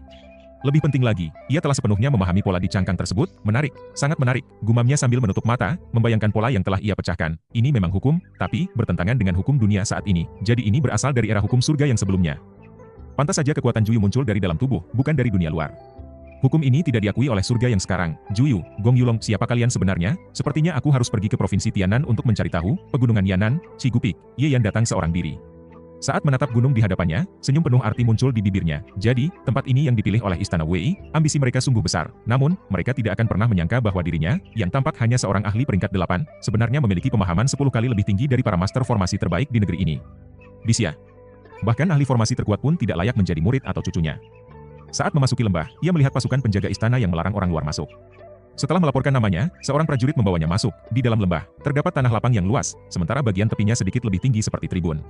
Di atas kursi-kursi yang telah disiapkan, duduk para tokoh kuat dengan ekspresi tenang, ada pria, wanita, tua, bahkan anak-anak. Beberapa sudah sangat tua dengan alis dan janggut putih, sementara yang lain masih terlihat muda.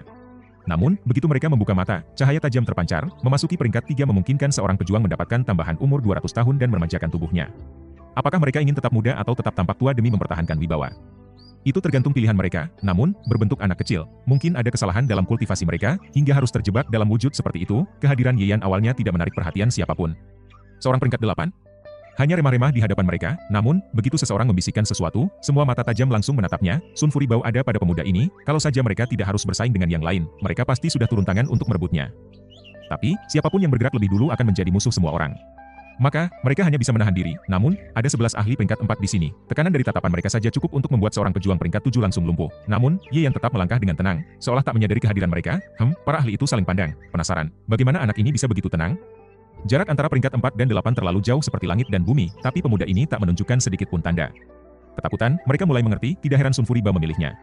Bocah ini memang bukan orang biasa, beberapa dari mereka bahkan mulai menatap Ye Yan dengan rasa kagum. Ekspresi Ye Yan tetap datar, tanpa sedikit pun kegembiraan atau kemarahan. Penghormatan dari seorang ahli seni bela diri tingkat 4. Apakah itu sebanding? Dia diarahkan ke posisi yang berseberangan dengan para ahli, namun dia hanya duduk dengan tenang. Pada saat itu, mata para ahli yang semula memperhatikannya mulai berpaling. Seburuk apapun dirinya, Ye Yan hanyalah seorang seniman bela diri tingkat 8. Bahkan satu tatapan tambahan sudah merupakan penghormatan besar, jadi untuk apa terus memperhatikannya? Seandainya mereka tahu bahwa dia adalah reinkarnasi Kaisar ke-9, mereka akan melakukan dua hal, bersujud dan memuja, atau merasa rakus, mencoba mengendalikannya. Dan memaksanya mengungkap kitab serta teknik Kaisar. Namun saat ini, perhatian mereka jauh lebih tertuju pada kepemilikan Sun Furibao, menempatkan kereta di depan kuda. Bodoh, itulah komentar dari roh artefak Sun Furibao. Ye Yan menyapu pandangannya ke para ahli yang ada di sekelilingnya. Ada 11 ahli tingkat 4 di sini, tapi dia tidak peduli dari faksi mana mereka berasal. Baginya, hanya ada dua kata, tidak layak. Dia sudah merencanakan untuk menyelesaikan masalah Sun Furibao hari ini. Untuk itu, dia harus membayar harga yang besar, memaksa busur itu untuk sepenuhnya melepaskan kekuatannya dengan menggunakan energi sumber. Namun, menggunakan energi sumber berarti dia juga akan terluka. Luka ini bukan sekadar luka biasa, melainkan luka pada asal usulnya. Jadi, sebisa mungkin, dia ingin menghindari trik ini, bersujud dan menggigit debu, membiarkan lawan menerima murka langit dan mati tanpa perlawanan. Martabat seorang kaisar tidak mengizinkannya, jadi, Ye Yan lebih memilih mengorbankan asal usulnya. Jika energi sumber terluka, ia masih bisa dipulihkan, tetapi jika dia bertekuk lutut, dia akan kehilangan keyakinannya sebagai seorang kaisar. Mungkin tampak sepele, tetapi sebenarnya, kehilangan itu jauh lebih besar. Namun, Ye Yan membuka kesadaran spiritualnya. Dalam radius 100 hang, ini adalah dunianya. Senyum tipis terukir di sudut bibirnya. Istana Wei benar-benar punya rencana besar. Apakah mereka berniat membantai semua ahli tingkat 4 sekaligus? Ya, selain formasi pengikat naga, ada juga formasi pengunci Qi, sebuah formasi yang mengunci keberuntungan. Siapapun yang berhasil mencapai tingkat ketiga dalam seni bela diri, bahkan jika mereka sebelumnya tidak memiliki keberuntungan besar, pasti akan mendapatkannya. Sama seperti seorang kaisar yang secara acak mengangkat seorang pengemis menjadi perdana menteri, pengemis itu yang awalnya tidak memiliki keberuntungan pun akan mendapatkannya. Keberuntungan bawaan berasal dari langit. Siapa yang lebih dicintai oleh langit, dia yang akan mendapatkan lebih banyak keberuntungan. Itu tidak bisa diubah. Namun, keberuntungan masa depan bisa berubah. Belajar dengan giat, meraih posisi tertinggi dalam ujian kerajaan, atau menjadi pejabat tinggi akan meningkatkan keberuntungan seseorang. Begitu juga dengan seni bela diri, melangkah ke tingkat ketiga atau lebih tinggi akan menambah keberuntungan. Semakin banyak orang yang bisa dipengaruhi, semakin kuat keberuntungan seseorang. Karena itulah, keberuntungan seorang kaisar adalah yang terkuat di suatu negeri. Jika Raja Wei ingin memberontak dan merebut tahta, dia harus memiliki keberuntungan yang lebih besar dari kaisar. Jika tidak, pemberontakan kemungkinan besar akan gagal. Tapi bagaimana caranya melampaui keberuntungan kaisar? Dia sudah menjadi seorang pangeran, jadi tidak mungkin naik pangkat lebih tinggi. Dalam hal kultivasi, itu adalah proses bertahap yang tidak bisa dipercepat. Maka hanya ada satu cara tersisa, merebut keberuntungan orang lain. Sebelumnya, dia menyuruh Liu Taifu mencari orang-orang yang memiliki keberuntungan besar dan menggunakan metode khusus untuk mengekstraknya. Namun kali ini, targetnya adalah para ahli tingkat 4 ini. Ye Yan melihat sekeliling. Di wilayah Daxia, selain orang-orang yang memang ditakdirkan memiliki keberuntungan besar, para ahli tingkat 4 adalah yang memiliki keberuntungan tertinggi. Satu atau dua orang mungkin tidak sebanding dengan kaisar, tetapi bagaimana jika ada 11 orang sekaligus? Belum lagi, Raja Wei sendiri juga memiliki keberuntungan yang sangat kuat. Jika semuanya digabungkan, apakah jumlahnya akan melampaui kaisar saat ini? Jawabannya, pasti. TSK, Raja Wei benar-benar membunuh dua burung dengan satu batu. Dia mengumpulkan hampir semua ahli tingkat 4 di Daxia, lalu hendak membantai mereka semua dengan formasi pengikat naga, menyedot keberuntungan mereka ke dalam tubuhnya. Dan memberontak, selain itu, Sun Furibao pasti akan direbut olehnya. Dengan begitu, kekuatan dan keberuntungannya tidak akan berkurang, malah meningkat pesat. Dengan keberuntungan seorang ahli tingkat 3 dan senjata peringkat 3, apakah dia bisa menyapu seluruh Daxia? Siapa yang menyangka bahwa hanya karena kelahiran satu senjata peringkat 3, nasib seluruh Daxia bisa berubah? Sayang sekali, kalian bertemu denganku. Ye Yan tersenyum. Ini benar-benar kebetulan, tanpa dirinya. Sun Furibao mungkin akan tetap tersembunyi dalam patung batu selama ratusan atau bahkan ribuan tahun. Namun, tanpa dirinya juga, siapa yang bisa menghentikan rencana besar ini? Dia adalah sumber Dao, tidak tunduk pada hukum surga, sehingga takdir banyak orang akan mengalami perubahan besar karena kehadirannya. Kesadaran spiritualnya langsung menyelusup ke dalam formasi. Formasi itu belum diaktifkan, jadi tidak memiliki kekuatan apapun.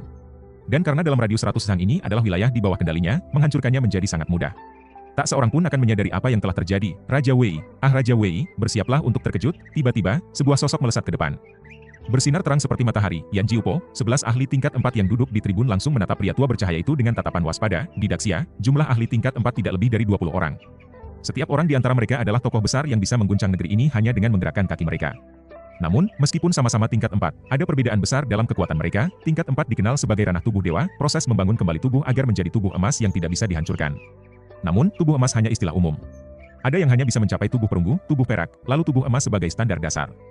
Di atas tubuh emas, ada tubuh giok bercahaya, tubuh es dingin, tubuh matahari menyala, hingga yang paling langka dan sulit dibentuk, tubuh kaca 3 warna dan tubuh berlian 7 warna, berbeda jenis tubuh, berbeda pula kekuatannya. Misalnya, tubuh matahari menyala dapat dengan mudah melelehkan tubuh perunggu biasa hanya dengan kekuatannya. Sebagian besar dari 11 orang ini memiliki tubuh emas, dan 2 di antaranya bertubuh perak. Namun, Yan Jiupo memiliki tubuh matahari menyala dan telah mencapainya hingga tingkat mahir.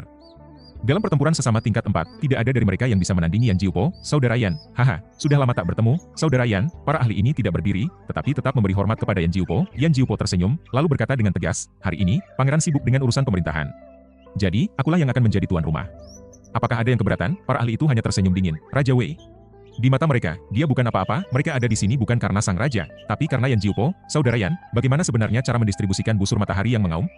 Tanya seorang ahli tingkat 4 yang tampak seperti anak kecil. Dia adalah tetua tertinggi dari Shujian Lou, bernama Danji, yang telah hidup lebih dari 400 tahun. Jika dia tidak bisa menembus peringkat ketiga, maka ajalnya sudah dekat. Dalam hal usia, dia sebenarnya lebih tua dari Yan Jiupa, tetapi di level mereka, yang dihormati bukanlah umur, melainkan kekuatan. Siapa yang lebih kuat, dialah yang menjadi senior. Para ahli lainnya juga mengangguk. Itu adalah hal yang paling mereka pedulikan. Lantas, bagaimana dengan pemilik busur matahari yang mengaum? Apakah pendapatnya penting? Jika dia lemah, maka dia hanya bisa patuh. Beruntung jika bisa menyelamatkan nyawanya, apalagi berharap tetap memiliki harta karun seperti itu. Lalu Yan Jiupa tersenyum dan berkata, sederhana saja, kita semua adalah pendekar. Jadi, kita akan menentukannya berdasarkan kekuatan. Siapa yang paling kuat, dialah yang memiliki harta ini. Seketika, 11 ahli tingkat 4 itu menunjukkan ekspresi tidak senang. Apa dia bercanda? Siapa yang terkuat di antara mereka? Tentu saja Yan Jiupa. Jadi, setelah berdebat panjang, ujung-ujungnya dia yang akan mendapatkan busur ini, HMPH. Meskipun mereka bukan tandingannya dalam duel 1 lawan 1, tapi jika 3 atau 4 orang bergabung, mereka masih bisa mengimbanginya. Dia pikir bisa menelan harta tingkat 3 ini dengan cara sepolos itu. Apa dia menganggap mereka bodoh? Saudara Yan, jangan bercanda dengan kami. Kami bukan orang tolol. Kalau begitu, mari kita semua bersatu untuk mengalahkan Yan Jiupa terlebih dahulu. Para ahli itu berbicara satu persatu, menampilkan aura membunuh. Tidak ada satupun ahli tingkat 4 yang berhati lembut, berani-beraninya mempermainkan mereka. Yan Jiupa tertawa, lalu mengangkat kedua tangannya. Kalian semua salah paham. Aku hanya bertindak sebagai tuan rumah mewakili Istana Wei. Aku tidak akan ikut dalam perebutan busur matahari yang mengaum. Hah? 11 ahli itu terkejut sesaat. Mereka tidak menyangka Yan Jiupa akan mengatakan hal seperti itu. Saudara Yan, tanpa bukti, bagaimana kami bisa percaya? Kata seorang lelaki tua sambil berpikir. Dia adalah Song Hui, penguasa lembah Chonggu. Meskipun alis dan janggutnya sudah putih, usianya baru 100 tahun lebih, yang termuda di antara 12 ahli tingkat 4, yang lain juga mengangguk. Mereka tidak ingin bertarung hanya untuk akhirnya dimanfaatkan oleh Yan Jiupa. Yan Jiupa tersenyum. Baiklah, aku akan bersumpah. Jika aku melanggar kata-kataku dan ikut bertarung untuk busur matahari yang mengaum, aku akan dihantui oleh iblis selamanya. Boom, langit yang cerah mendadak bergemuruh, menyentakkan hati semua orang. Para ahli saling pandang, terkejut. Ini adalah sumpah Dao. Sumpah Dao berarti bersumpah dengan jiwa sendiri kepada hukum langit dan bumi. Jika seseorang melanggar sumpah ini, maka hukum langit akan turun untuk menegakkan hukuman. Seorang pendekar dengan tingkat rendah bahkan tidak bisa bersumpah seperti ini karena mereka belum mencapai pemahaman hukum dunia. Namun, sekali sumpah dibuat, itu adalah janji yang paling mengikat di dunia. Dengan ini, meskipun para ahli itu masih merasa aneh, mereka merasa tenang. Sekarang, kalian tidak perlu khawatir, bukan? Kata Yan Jiupa dengan senyum penuh percaya diri. Namun, Tetua Agung Tushulan dari Bixin Valley bertanya dengan curiga, Saudara Yan, mengapa kau tidak ikut bertarung? Ada yang terasa aneh. Yan Jiupa menampilkan ekspresi bangga. Dalam 10 tahun, aku bisa menembus tingkat 3. His. Para ahli tersentak, seolah-olah jiwa mereka tercabut. Tingkat 3. Tingkat 3, jika Yan Jiupa benar-benar bisa mencapai tingkat itu, maka busur matahari yang mengaum memang tidak ada artinya baginya. Harta ini hanya akan sedikit meningkatkan kekuatannya, tetapi tidak akan memberikan perubahan besar. Selamat, Saudara Yan. Semua ahli itu mengucapkan selamat dengan hormat. Yan Jiupa tersenyum ringan dan menekan kedua tangannya. Karena semuanya sudah tenang, sebagai tuan rumah, aku akan menetapkan aturan. Kita akan menentukan lawan dengan undian dan bertarung 1 lawan 1. Siapa yang kalah masih bisa bertanding di grup kalah. Namun, setelah kalah 2 kali, mereka akan tereliminasi. Bagaimana menurut kalian? Para ahli saling bertukar pandang sebelum akhirnya mengangguk. Baiklah. Setelah semua sepakat, mereka segera mengundi lawan dan memulai pertarungan. Ye Yan, siapa yang peduli dengan pendapatnya? Ye Yan hanya duduk diam dan menyaksikan dengan tenang. Yan Jiupa benar-benar licik. Dia hanya berkata tidak akan ikut bertarung untuk busur matahari yang mengaum. Tapi dia tidak pernah bilang tidak akan membunuh mereka semua. Jika dia membunuh semua orang di sini, bukankah secara otomatis dialah pemilik busur itu? Namun, Song Hui dan lainnya tidak menganggap Yan Jiupa mampu membunuh mereka. Lagi pula, mereka adalah 11 ahli tingkat 4. Dengan formasi ini, mereka bahkan bisa melawan keluarga kerajaan Daxia, terutama jika mereka menggunakan senjata tingkat 3 yang rusak itu. Jadi, jika Yan Jiupa tidak bertarung untuk busur dan juga tidak bisa membunuh mereka, tentu saja mereka merasa aman. Namun, belalang sembah menangkap jangkrik, sementara burung di belakangnya sedang mengintai. Mereka tidak tahu bahwa bocah kecil berperingkat 8 ini adalah pemangsa sejati. Silakan, bertarunglah dulu. Aku butuh kalian bertarung sekuat tenaga agar aku bisa mengendalikan situasi. Pertarungan sengit pun dimulai. Para ahli tingkat 4 bertarung tanpa ampun, mengeluarkan segala kekuatan mereka. Namun, yang aneh adalah lembah ini sangat kokoh. Meskipun terkena dampak energi elemen yang mengerikan, tempat ini hanya meninggalkan goresan-goresan dalam di tanah dan reruntuhan kecil. Struktur utama lembah tetap utuh. Yan Jiupa dengan ramah menjelaskan, konon tempat ini dulunya adalah dojo dari seorang raja. Meski sudah terkubur dalam sejarah, jejaknya masih membuat tempat ini sangat kokoh, cocok untuk medan pertarungan kita. Dengan penjelasan itu, semua orang merasa tenang. Kelas raja, di hadapan eksistensi ini, mereka hanyalah semut kecil. Bahkan setelah ribuan tahun berlalu, wajar jika mereka tak bisa menghancurkan tempat ini. Beberapa jam berlalu, hingga akhirnya hanya 2 orang yang tersisa di arena, Hyuan dari Sekte Tebing Bumi dan Zuo Qiutai dari Bayu Menshah. Keduanya telah mencapai tahap kesempurnaan dalam tubuh dewa, dan keduanya memiliki tubuh Mingyu. Dalam duel 1 lawan 1, mereka jelas unggul. Mereka bertarung selama hampir 1 jam sebelum akhirnya Hyuan menang tipis. Dia berjalan menuju Yan dengan langkah gagah dan suara menggema, "Bocah, serahkan busur matahari yang mengaum." Seorang ahli tingkat 4 menyerang, mana mungkin seorang tingkat 8 tidak merasa ketakutan dan kebingungan. Namun, Yan hanya tersenyum tipis dan menunjuk ke arah Yan Jiupo. Tentu saja dia harus setuju dulu. Hyuan tertawa penuh percaya diri. Saudara Yan adalah tuan rumah hari ini dan tidak akan ikut campur dalam perebutan. Jadi, anak muda, jangan berharap ada yang membela dirimu. Tapi, aku melihat kau berbakat, ikutlah denganku ke Sekte Erkiasong. Aku akan meminta murid pertamaku untuk menerimamu sebagai murid, sebagai ahli tingkat 4. Setiap muridnya paling tidak berada di tingkat 7. Oleh karena itu, meskipun dia tertarik pada bakat Yan, mustahil baginya untuk langsung menjadikannya murid pribadi. Yan menggelengkan kepala dengan tenang. Di dunia ini, tidak ada yang pantas menjadi guruku, sebaliknya, dialah leluhur dari semua pendekar. Jika benar-benar ada seseorang yang menjadi gurunya, orang itu pasti akan mengalami malapetaka dan tidak akan bertahan hidup lebih dari sehari. Ucapan itu membuat Hyuan mengernyit, merasa sedikit kesal. Namun, dia masih bisa menahan amarahnya. Serahkan busur Sun Fury, perintahnya tegas. Yan menghela napas dan menggeleng. Orang tua, kau benar-benar tidak sadar kalau ajalmu sudah dekat. Kali ini, Hyuan benar-benar marah. Anak muda, aku telah bersikap baik padamu, memberi kesempatan berulang kali. Namun, kau tetap tidak tahu diri. Baiklah, jika kau ingin dihancurkan, jangan salahkan aku. Yan hanya tertawa kecil dan menunjuk ke arah Yan Jiupo lagi. Sudah kubilang, dia tidak akan membiarkanmu, benarkan, Lao Yan, Lao. Lao Yan, para ahli yang menyaksikan ini terkejut. Bahkan mereka tidak berani memanggil Yan Jiupo dengan nada seperti itu.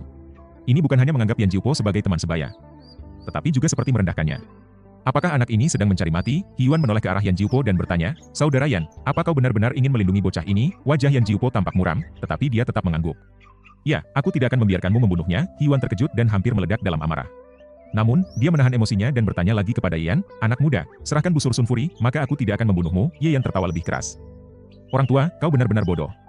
Lao Yan tidak melarangmu membunuhku karena dia peduli padaku. Dia hanya tidak ingin kau mendapatkan busur Sun Fury. Kau sudah setua ini, tetapi tetap saja bodoh. Apakah usiamu dihabiskan dengan sia-sia?" Ucapan itu membuat wajah Hyuan semakin memerah karena marah. Dia menoleh kembali ke Yan Jiupo. "Saudara Yan, apakah ini benar?" Yan Jiupo menatap Yan dengan sorot mata penuh minat dan senyum di sudut bibirnya. "Kau memang pintar." Para ahli lain yang hadir pun akhirnya menyadari sesuatu yang tidak beres. Mereka mengerti bahwa mereka telah masuk ke dalam perangkap Yan Jiupo. "Yan Jiupo, kau telah mempermainkan kami. Lawan dia, saudara Yan. Kita tidak pernah memiliki dendam sebelumnya, mengapa kau melakukan ini?" Beberapa orang yang berwatak kasar langsung bersiap bertarung, sementara yang lain masih mencoba mencari cara untuk bernegosiasi. Namun, Yan tertawa dan berkata, "Kalian benar-benar bodoh. Lao Yan telah menyiapkan formasi di sini sejak awal. Kalian sudah bertarung dengan begitu sengit, tanpa sadar telah mengaktifkan formasi ini. Ini adalah formasi pengikat naga, cukup kuat untuk membunuh para ahli tingkat 4. Apa?" Semua orang tersentak. Kali ini, mereka benar-benar panik, bahkan Yan Jiupo sendiri tampak terkejut. Dia menatap Yan dengan ekspresi bingung dan penuh kekhawatiran. "Bagaimana kau tahu?" Namun, kata-katanya justru membuktikan bahwa ucapan Yan memang benar. "Yan Jiupo, kau benar-benar keji, kita harus bertarung sampai mati, kau benar-benar mengkhianati kami." Tapi Yan Jiupo hanya tersenyum tenang dan melingkarkan jarinya di udara. Ikat, seketika, cahaya-cahaya berbentuk rantai muncul dari tanah dan melesat dengan kecepatan luar biasa, membelit tubuh Hyuan dan yang lainnya. Jeritan kesakitan terdengar saat mereka terangkat ke udara, tubuh mereka terkoyak oleh tekanan rantai-rantai itu. "Formasi ini benar-benar mengerikan. Yan Jiupo, kenapa kau melakukan ini? Dengan kekuatanmu, kau sudah memiliki peluang besar untuk mendapatkan senjata tingkat 3. Kenapa kau memilih cara licik ini?" Namun, Yan Jiupo tidak peduli dengan protes mereka. Dia hanya tersenyum sinis. Yan yang menjawab, "Sederhana saja. Kalian semua adalah ahli tingkat 4, yang berarti kalian membawa keberuntungan besar. Yan Jiupo ingin merebut keberuntungan kalian dan memberikannya kepada Raja Wei. Dengan begitu, Raja Wei bisa mendapatkan lebih banyak keberuntungan dibandingkan penguasa yang ada di ibu kota, dan peluangnya untuk memberontak menjadi lebih tinggi." Yan Jiupo terkejut. "Siapa sebenarnya kau?" Yan mengangkat bahu.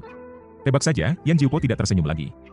Setelah aku menangkapmu, kau akan mengatakan semuanya sendiri. Namun, Ye Yan hanya tersenyum penuh arti, seakan semuanya masih dalam kendalinya. Inilah tujuan sebenarnya dari Yan Jiupa. Sang raja yang perkasa bahkan tidak menyadarinya dan hanya menuruti segala perkataannya dengan bodoh, dengan menggunakan keberuntungan sebuah negara untuk membantunya menerobos ke peringkat ketiga, entah berhasil atau tidak, keberuntungan negara itu pasti akan musnah. Pada saat itu, Daxia hanya akan memiliki satu takdir, kehancuran total. Namun, apa hubungannya dengan dirinya? Dia hanya mengejar pencapaian pribadi. Begitu dia melangkah ke peringkat ketiga, dia akan menjadi bagian dari jajaran tertinggi.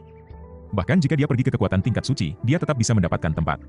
Jadi, mengapa dia harus membatasi dirinya di Daxia yang kecil ini? Kyushu begitu luas, dan dia sudah lama ingin pergi dan melihat dunia yang lebih besar. Namun, hanya dia sendiri yang mengetahui rahasia ini. Bahkan kelima muridnya pun tidak tahu. Tapi sekarang, seorang pemuda mengungkapkannya di depan umum, membuatnya kehilangan kendali. Siapa sebenarnya kau? Tanyanya lagi. Setiap kali dia mengajukan pertanyaan itu, keterkejutannya semakin meningkat. Sekarang, dia bahkan mulai merasa takut. Ye Yan tersenyum santai. Bukankah tadi kau bilang kalau kau menangkapku, kau akan mengetahuinya? Benar, Yan Jiupa mengangguk. Dalam hal kekuatan pribadi, dia adalah peringkat 4 sempurna, memiliki tubuh liang yang telah mencapai puncaknya. Dari segi kekuatan eksternal, dia juga mengendalikan formasi pengikat naga, yang membuat kekuatannya mencapai peringkat 3. Bahkan jika busur matahari meledak pulih sepenuhnya, dia tidak takut menghadapinya sendirian, namun, pemuda ini justru membawa topik itu sendiri. Bagaimanapun juga, situasi ini terasa sangat aneh, tapi apakah itu hanya gertakan? Tentu saja tidak, mendapatkan busur matahari meledak juga merupakan langkah penting yang dapat mempercepat rencananya setidaknya 30 tahun lebih awal. Sebenarnya, dia berniat menunggu kaisar lama mati, kaisar baru naik tahta, dan keadaan nasional menjadi tidak stabil sebelum memberontak. Tapi sekarang berbeda. Dia telah memperoleh keberuntungan dari Hyuan dan yang lainnya. Ditambah dengan senjata tingkat ketiga, Istana Wei kini memiliki kekuatan yang cukup untuk bertarung. Busur sihir ini harus dia dapatkan, namun, hari ini dia tidak akan merebutnya secara langsung. Sebaliknya, setelah membunuh Hyuan dan yang lainnya, dia akan menyuruh bawahannya untuk menyerahkan busur matahari meledak kepadanya, sehingga dia bisa menghindari sumpahnya. Bang! Bang! Bang! Dia melangkah mendekati Ye Yan dengan penuh tekanan. Dengan setiap langkahnya, dia menjejakkan kaki dengan kuat, melepaskan kekuatan peringkat keempat yang luar biasa, mencoba menghancurkan tekad Ye Yan. Pemuda ini terlalu aneh, namun, Ye Yan tetap tenang dan tak terpengaruh. Yan Jiupa mendengus dan akhirnya menyerang. Dengan satu gerakan tangan, hukum surga dan bumi merespons, membentuk tangan api raksasa yang menggenggam ke arah Ye Yan menghela napas. Hanya ingin menonton pertunjukan, siapa yang sebenarnya aku provokasi. Saat suaranya jatuh, rantai cahaya tiba-tiba melesat keluar. Melilit tangan api itu dan merobeknya, menghancurkan hukum tersebut dalam sekejap. Serangan peringkat keempat, dengan mudah dinetralkan, semua orang tercengang. Itu jelas formasi pengikat naga. Bukankah formasi pengikat naga berada di bawah kendali Yan Jiupa? Bagaimana mungkin itu justru membalik serangannya sendiri, menyerang dirinya sendiri? Wajah Yan Jiupa berubah drastis. Saat itu juga, dia menyadari bahwa dia telah kehilangan kendali atas formasi pengikat naga. Bagaimana ini bisa terjadi? Seorang pemuda peringkat 8 berhasil merebut kendali formasi tanpa dia sadari? Ini tidak mungkin. Sungguh tidak masuk akal. Ye Yan tersenyum kecil dan meletakkan tangannya di belakang punggung. Lao Yan, mau mencoba lagi? Melihat adegan ini, Hyuan dan yang lainnya kembali memiliki harapan kuat. Anak muda, lepaskan kami. Biarkan kami menghadapinya. Ya, selama kau melepaskan kami, kau tak perlu khawatir lagi. Kami juga tidak akan merebut busur matahari meledak. Bahkan, kami akan menjadikanmu tamu kehormatan dan memberimu gelar sesepuh kehormatan. Mereka berbicara penuh kepalsuan. Jika mereka bisa hidup, bagaimana mungkin mereka rela mati begitu saja? Namun, Ye Yan tertawa. Apakah aku butuh bantuan kalian? Seolah menjawab perkataannya sendiri, rantai cahaya melesat dengan cepat, melilit Yan Jiupa. Yan Jiupa mengaum dan berusaha melawan. Dia memang sangat kuat. Tubuhnya yang bagai matahari besar bisa membakar siapapun hingga abu. Bahkan peringkat keempat pun akan kehilangan 70% kekuatannya hanya untuk melawan suhu ekstrim ini. Namun, formasi pengikat naga terlalu kuat, 11 peringkat keempat tidak bisa melawannya. Jadi sekuat apapun Yan Jiupa, dia tidak mungkin melampaui gabungan kekuatan mereka. Setelah beberapa kali bentrokan, Yan Jiupa membuat keputusan, kabur. Ye Yan tertawa terbahak-bahak. Kau sudah mulai, tapi masih ingin kabur. Sebenarnya, membunuh peringkat keempat bukanlah hal yang bisa dia lakukan secepat ini. Tapi, Yan Jiupa sendiri yang sudah menyiapkan segalanya. Yang harus dilakukan Ye Yan hanyalah mengambil alih kendali formasi. Ini benar-benar hukuman akibat ulahnya sendiri. Rantai cahaya semakin banyak dan melilit tubuh Yan Jiupa, menguncinya dengan erat. Seorang peringkat keempat masih ingin melarikan diri dari formasi pengikat naga, meskipun formasi ini sudah rusak. Itu tetap bukan sesuatu yang bisa dihancurkan oleh seorang peringkat keempat, kecuali jika itu adalah dirinya sendiri. Bang! Bang! Bang! Yan Jiupa terus berusaha melepaskan diri. Namun, satu persatu rantai yang dia bakar segera digantikan oleh dua rantai baru. Akhirnya, tubuhnya benar-benar terkunci. Ye Yan tersenyum tipis dan berkata, siapa lagi yang ingin merebut busur matahari meledak sekarang? Dia mengeluarkan busur itu dan melemparkannya dengan santai. Kalian menganggapnya sebagai harta karun, tapi aku tidak peduli sama sekali. Bahkan kalau aku ingin membuangnya pun tidak bisa. Tuan, jangan tinggalkan Xiao Gonggong. Roh busur matahari meledak berteriak, terbang kembali dan berputar-putar di sekitar Ye Yan seperti anjing setia. Para ahli yang lain terdiam, nasib mereka kini sepenuhnya ada di tangan Ye Yan, dan mereka bahkan tak lagi berani menatapnya langsung. Yan Jiupa menerima nasibnya dan berhenti melawan. Dengan wajah penuh kebencian, dia bertanya, siapa kau sebenarnya? Ye Yan menatapnya dingin. Kau tidak pantas tahu, seberapa kuat kesadaran tingkat 4, meskipun tingkat keempat berfokus pada tubuh fisik, kesadaran spiritual mereka tetap berkembang pesat, jauh melampaui tingkat kelima. Lebih penting lagi, Ye Yan masih berada di tingkat ke-8 dan belum mulai mengembangkan kesadarannya, oleh karena itu, serangan jiwa dari seorang ahli tingkat keempat benar-benar mengerikan. Sekali serang, bisa dengan mudah membunuh peringkat 8, 7, 6, bahkan 5. Yuan dan yang lainnya hanya bisa menyaksikan tanpa bisa berbuat apa-apa. Bahkan jika Yan mati. Tekanan itu menghancurkan jiwanya sepenuhnya. Yan membuka matanya dan tersenyum tipis. Ia menatap Yuan dan yang lainnya sambil berkata dengan santai, siapa lagi yang ingin mencoba? Mereka semua terdiam. Yan Jiupa telah menggunakan serangan jiwa terakhirnya, tetapi tetap saja, Yan selamat tanpa sedikit pun cedera. Bagaimana mungkin? Seketika, mereka semua memiliki pemikiran yang sama. Yan bukanlah seorang tingkat 8 biasa. Ia pasti ahli tingkat 3, atau bahkan tingkat 2, seketika, Yuan dan yang lainnya langsung berlutut. Senior, mohon bimbingan, mereka tidak lagi berani meragukannya. Jika seorang ahli tingkat 3 berbicara, apakah mereka berani menolak? Yan hanya tersenyum. Aku bisa menyelamatkan kalian, tetapi tidak gratis. Tanpa ragu, Yuan dan yang lainnya menjawab, apapun permintaan senior, kami pasti akan memenuhinya. Baik, kata Yan santai sambil melambaikan tangannya. Seketika, rantai cahaya yang menahan mereka putus, membebaskan mereka satu persatu. Begitu mereka bebas, mereka segera berlutut lagi. Terima kasih, senior. Dalam perasaan mereka, Yan masih memiliki aura tingkat 8. Namun, mereka semua percaya bahwa itu hanya ilusi. Tidak mungkin seorang tingkat 8 memiliki kekuatan seperti ini. Yan mengangguk pelan. Kembalilah ke sekte kalian dan bawakan beberapa harta surga dan bumi untukku. Ia tidak menyebut jumlahnya. Seberapa berharganya hidup mereka? Itu terserah mereka untuk menentukannya. Yan kembali ke akademi. Para ahli tingkat 4 telah dikirim pergi olehnya dengan perintah untuk segera kembali membawa harta karun dunia. Bagaimana mungkin Yuan dan yang lainnya berani membangkang terhadap titah seorang guru besar tingkat 3? Bahkan, mereka tak punya waktu untuk pergi ke istana Wei guna meminta pertanggungjawaban. Berani-beraninya mereka melawan, mencari mati, kekuatan tingkat 4 sejajar dengan keluarga kerajaan Daxia. Meskipun sedikit lebih rendah dan menghormati keluarga Xia. Namun, Raja Wei hanyalah bagian dari keluarga kerajaan, bukan keluarga inti. Ada perbedaan di sana. Apakah keluarga kerajaan berani menipu mereka, mencari mati? Tentu saja, mereka tidak akan menghancurkan istana kerajaan tanpa alasan. Namun, istana Wei memang memprovokasi mereka terlebih dahulu. Meskipun begitu, Yan tidak mengizinkannya. Para ahli itu merasa geram, tetapi mereka hanya bisa melampiaskan amarah mereka pada para prajurit pribadi istana yang menjaga lembah. Dalam sekejap, prajurit-prajurit itu dihancurkan menjadi abu. Ketika Yan tiba di gerbang halaman rumahnya, tiba-tiba, bang, sebuah tubuh melayang keluar dari halaman sebelah dan menghantam dinding di seberangnya dengan keras hingga membentuk pola besar. Bang! Bang! Bang! Satu persatu, sosok lain terus berterbangan seperti panah dari busur silang. Yan menyapu pandangannya dengan kesadaran ilahi dan langsung memahami situasi. TSK, Xia Jun memang sangat berani. Dengan santai, Yan melangkah masuk. Pertarungan sedang berlangsung di halaman Wang Qingsui. Di satu sisi, ada Wang Qingsui, Xiao Urong, Lin Danyan, dan Hu Xi. Sementara di sisi lain, ada para pengawal istana yang dipimpin oleh Xia Jun. Tidak perlu bertanya, Yan tahu Xia Jun pasti berniat menculik sang putri, namun Hu Xi dan yang lainnya menghalanginya. Maka, pertarungan ini pun terjadi. Jadi nyali Xia Jun memang besar. Saat melihat Yan, Xia Jun terkejut bukan main. Yan, bagaimana mungkin dia ada di sini? Bukankah dia pergi ke puncak Cigu? Mustahil dia bisa kembali hidup-hidup setelah dikepung para ahli tingkat 4. Tidak, pasti dia tidak pernah pergi. Berani sekali kau. Xia Jun berkata penuh keyakinan. Kau menentang perintah ahli tingkat 4. Apa kau sudah bosan hidup? Yan tertawa kecil. Kau dan Xiao memang benar-benar bersaudara. Sama-sama menjijikkan, sama-sama tidak sabaran. Xia Jun mengernyit. Jangan menodai nama orang yang sudah mati. Yan mengangkat bahu. Aku berani membunuh siapapun. Masih peduli soal itu, Xia Jun tertegun sesaat sebelum menyadari sesuatu. Matanya membelalak, dipenuhi keterkejutan dan kemarahan. Kau yang membunuh kakakku, benar, jawab Yan tanpa ragu. Berani-beraninya kau. Xia Jun menggertakkan giginya. Kenapa kau tidak mengatakannya sejak awal? Yan tersenyum santai. Tidak ada yang bertanya, sederhana saja, seluruh tubuh Xia Jun bergetar. Dia tak pernah membayangkan ada orang yang cukup nekat untuk membunuh Xiahou, pangeran istana kerajaan. Baik. Sangat baik. Luar biasa. Xia Jun tertawa dingin. Bahkan para dewa pun tak bisa menyelamatkanmu sekarang. Yan menggeleng. Kau benar-benar mencari mati. Berani-beraninya kau mengincar orang-orangku. Di sekitar mereka, para siswa akademi mulai berkumpul, penasaran dengan pertarungan yang sedang terjadi. Mereka terkejut melihat konfrontasi ini. Melawan istana Wei. Gila. Itu keluarga paling kuat di seluruh provinsi Jiangnan. Di antara mereka, Chu Yanran juga ada di sana, mengalami gejolak batin yang luar biasa. Dalam sebulan ini, hidupnya penuh naik turun. Dengan dukungan Xiahou, dia mendapatkan sumber daya kultivasi berlimpah. Memiliki dharma tingkat 3 dan bakat luar biasa, dia bahkan berhasil menembus batas dan memasuki alam bawaan dalam waktu singkat. Sungguh pencapaian besar. Namun, Xiahou tewas, ditemukan mati mengerikan di kediamannya sendiri. Siapa pelakunya? Dia punya dugaan, tetapi tidak berani percaya. Bagaimana mungkin ada orang yang cukup nekat? Dan kini, dia mendengar sendiri pengakuan Yan. Orang ini mengaku membunuh Xiahou. Gila. Apakah dia benar-benar bodoh, atau hanya sangat arogan? Dia mengatakannya secara terbuka. Apa dia ingin membungkam semua orang di sini? Tentu saja tidak. Maka, berita ini pasti akan menyebar. Seluruh dunia akan tahu.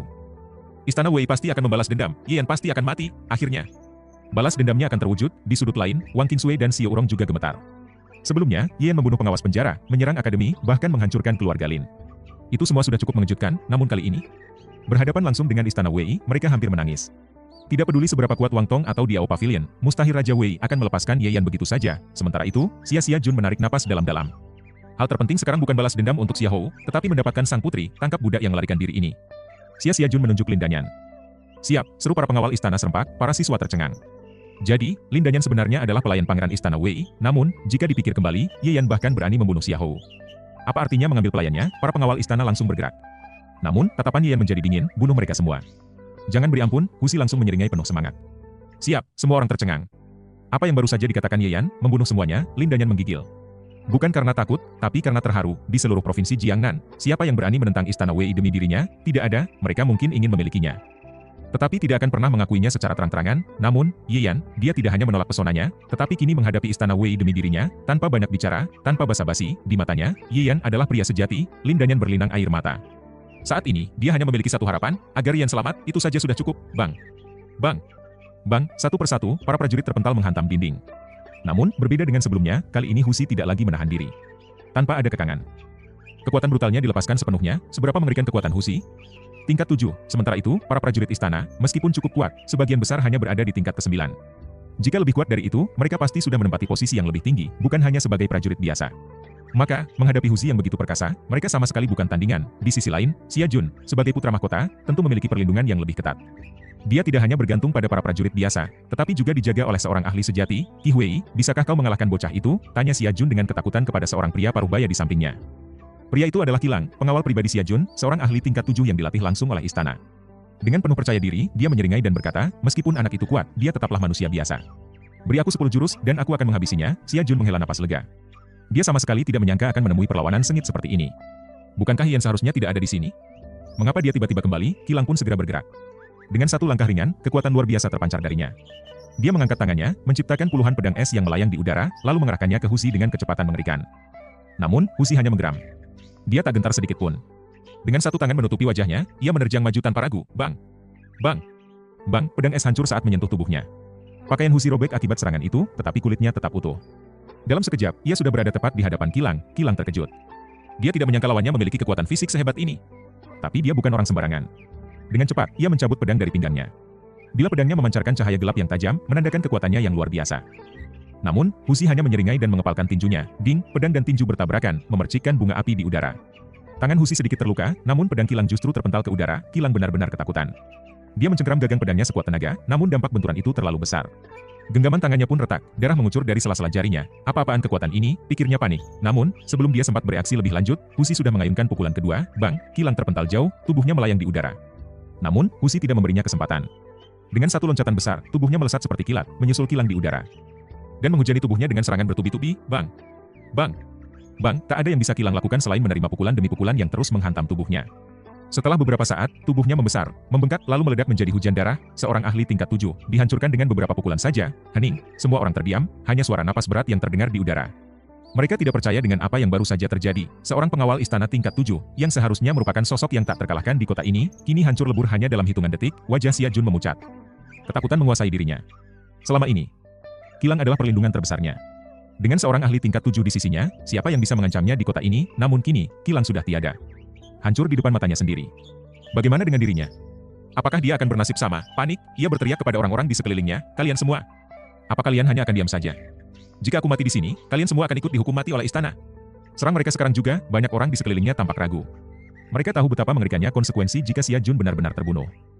Namun, di sisi lain, mereka juga tidak berani menghadapi Ye Yan dan Hu Xi. Dilema besar. Ye Yan tertawa kecil dan berkata dengan santai, kalian menyerang akademi dengan pasukan? Menurut hukum Daxia, ini sama saja dengan pengkhianatan. Kami hanya menyingkirkan para pemberontak untuk menjaga ketertiban negara. Ucapan itu langsung menusuk jantung semua orang. Benar. Akademi adalah institusi negara. Menyerang akademi sama saja dengan memberontak terhadap kerajaan. Jika mereka melawan, mereka yang akan dianggap pengkhianat. Wajah Xia Jun semakin pucat. Kini, dia benar-benar dalam bahaya. Tak ada lagi yang bisa menyelamatkannya.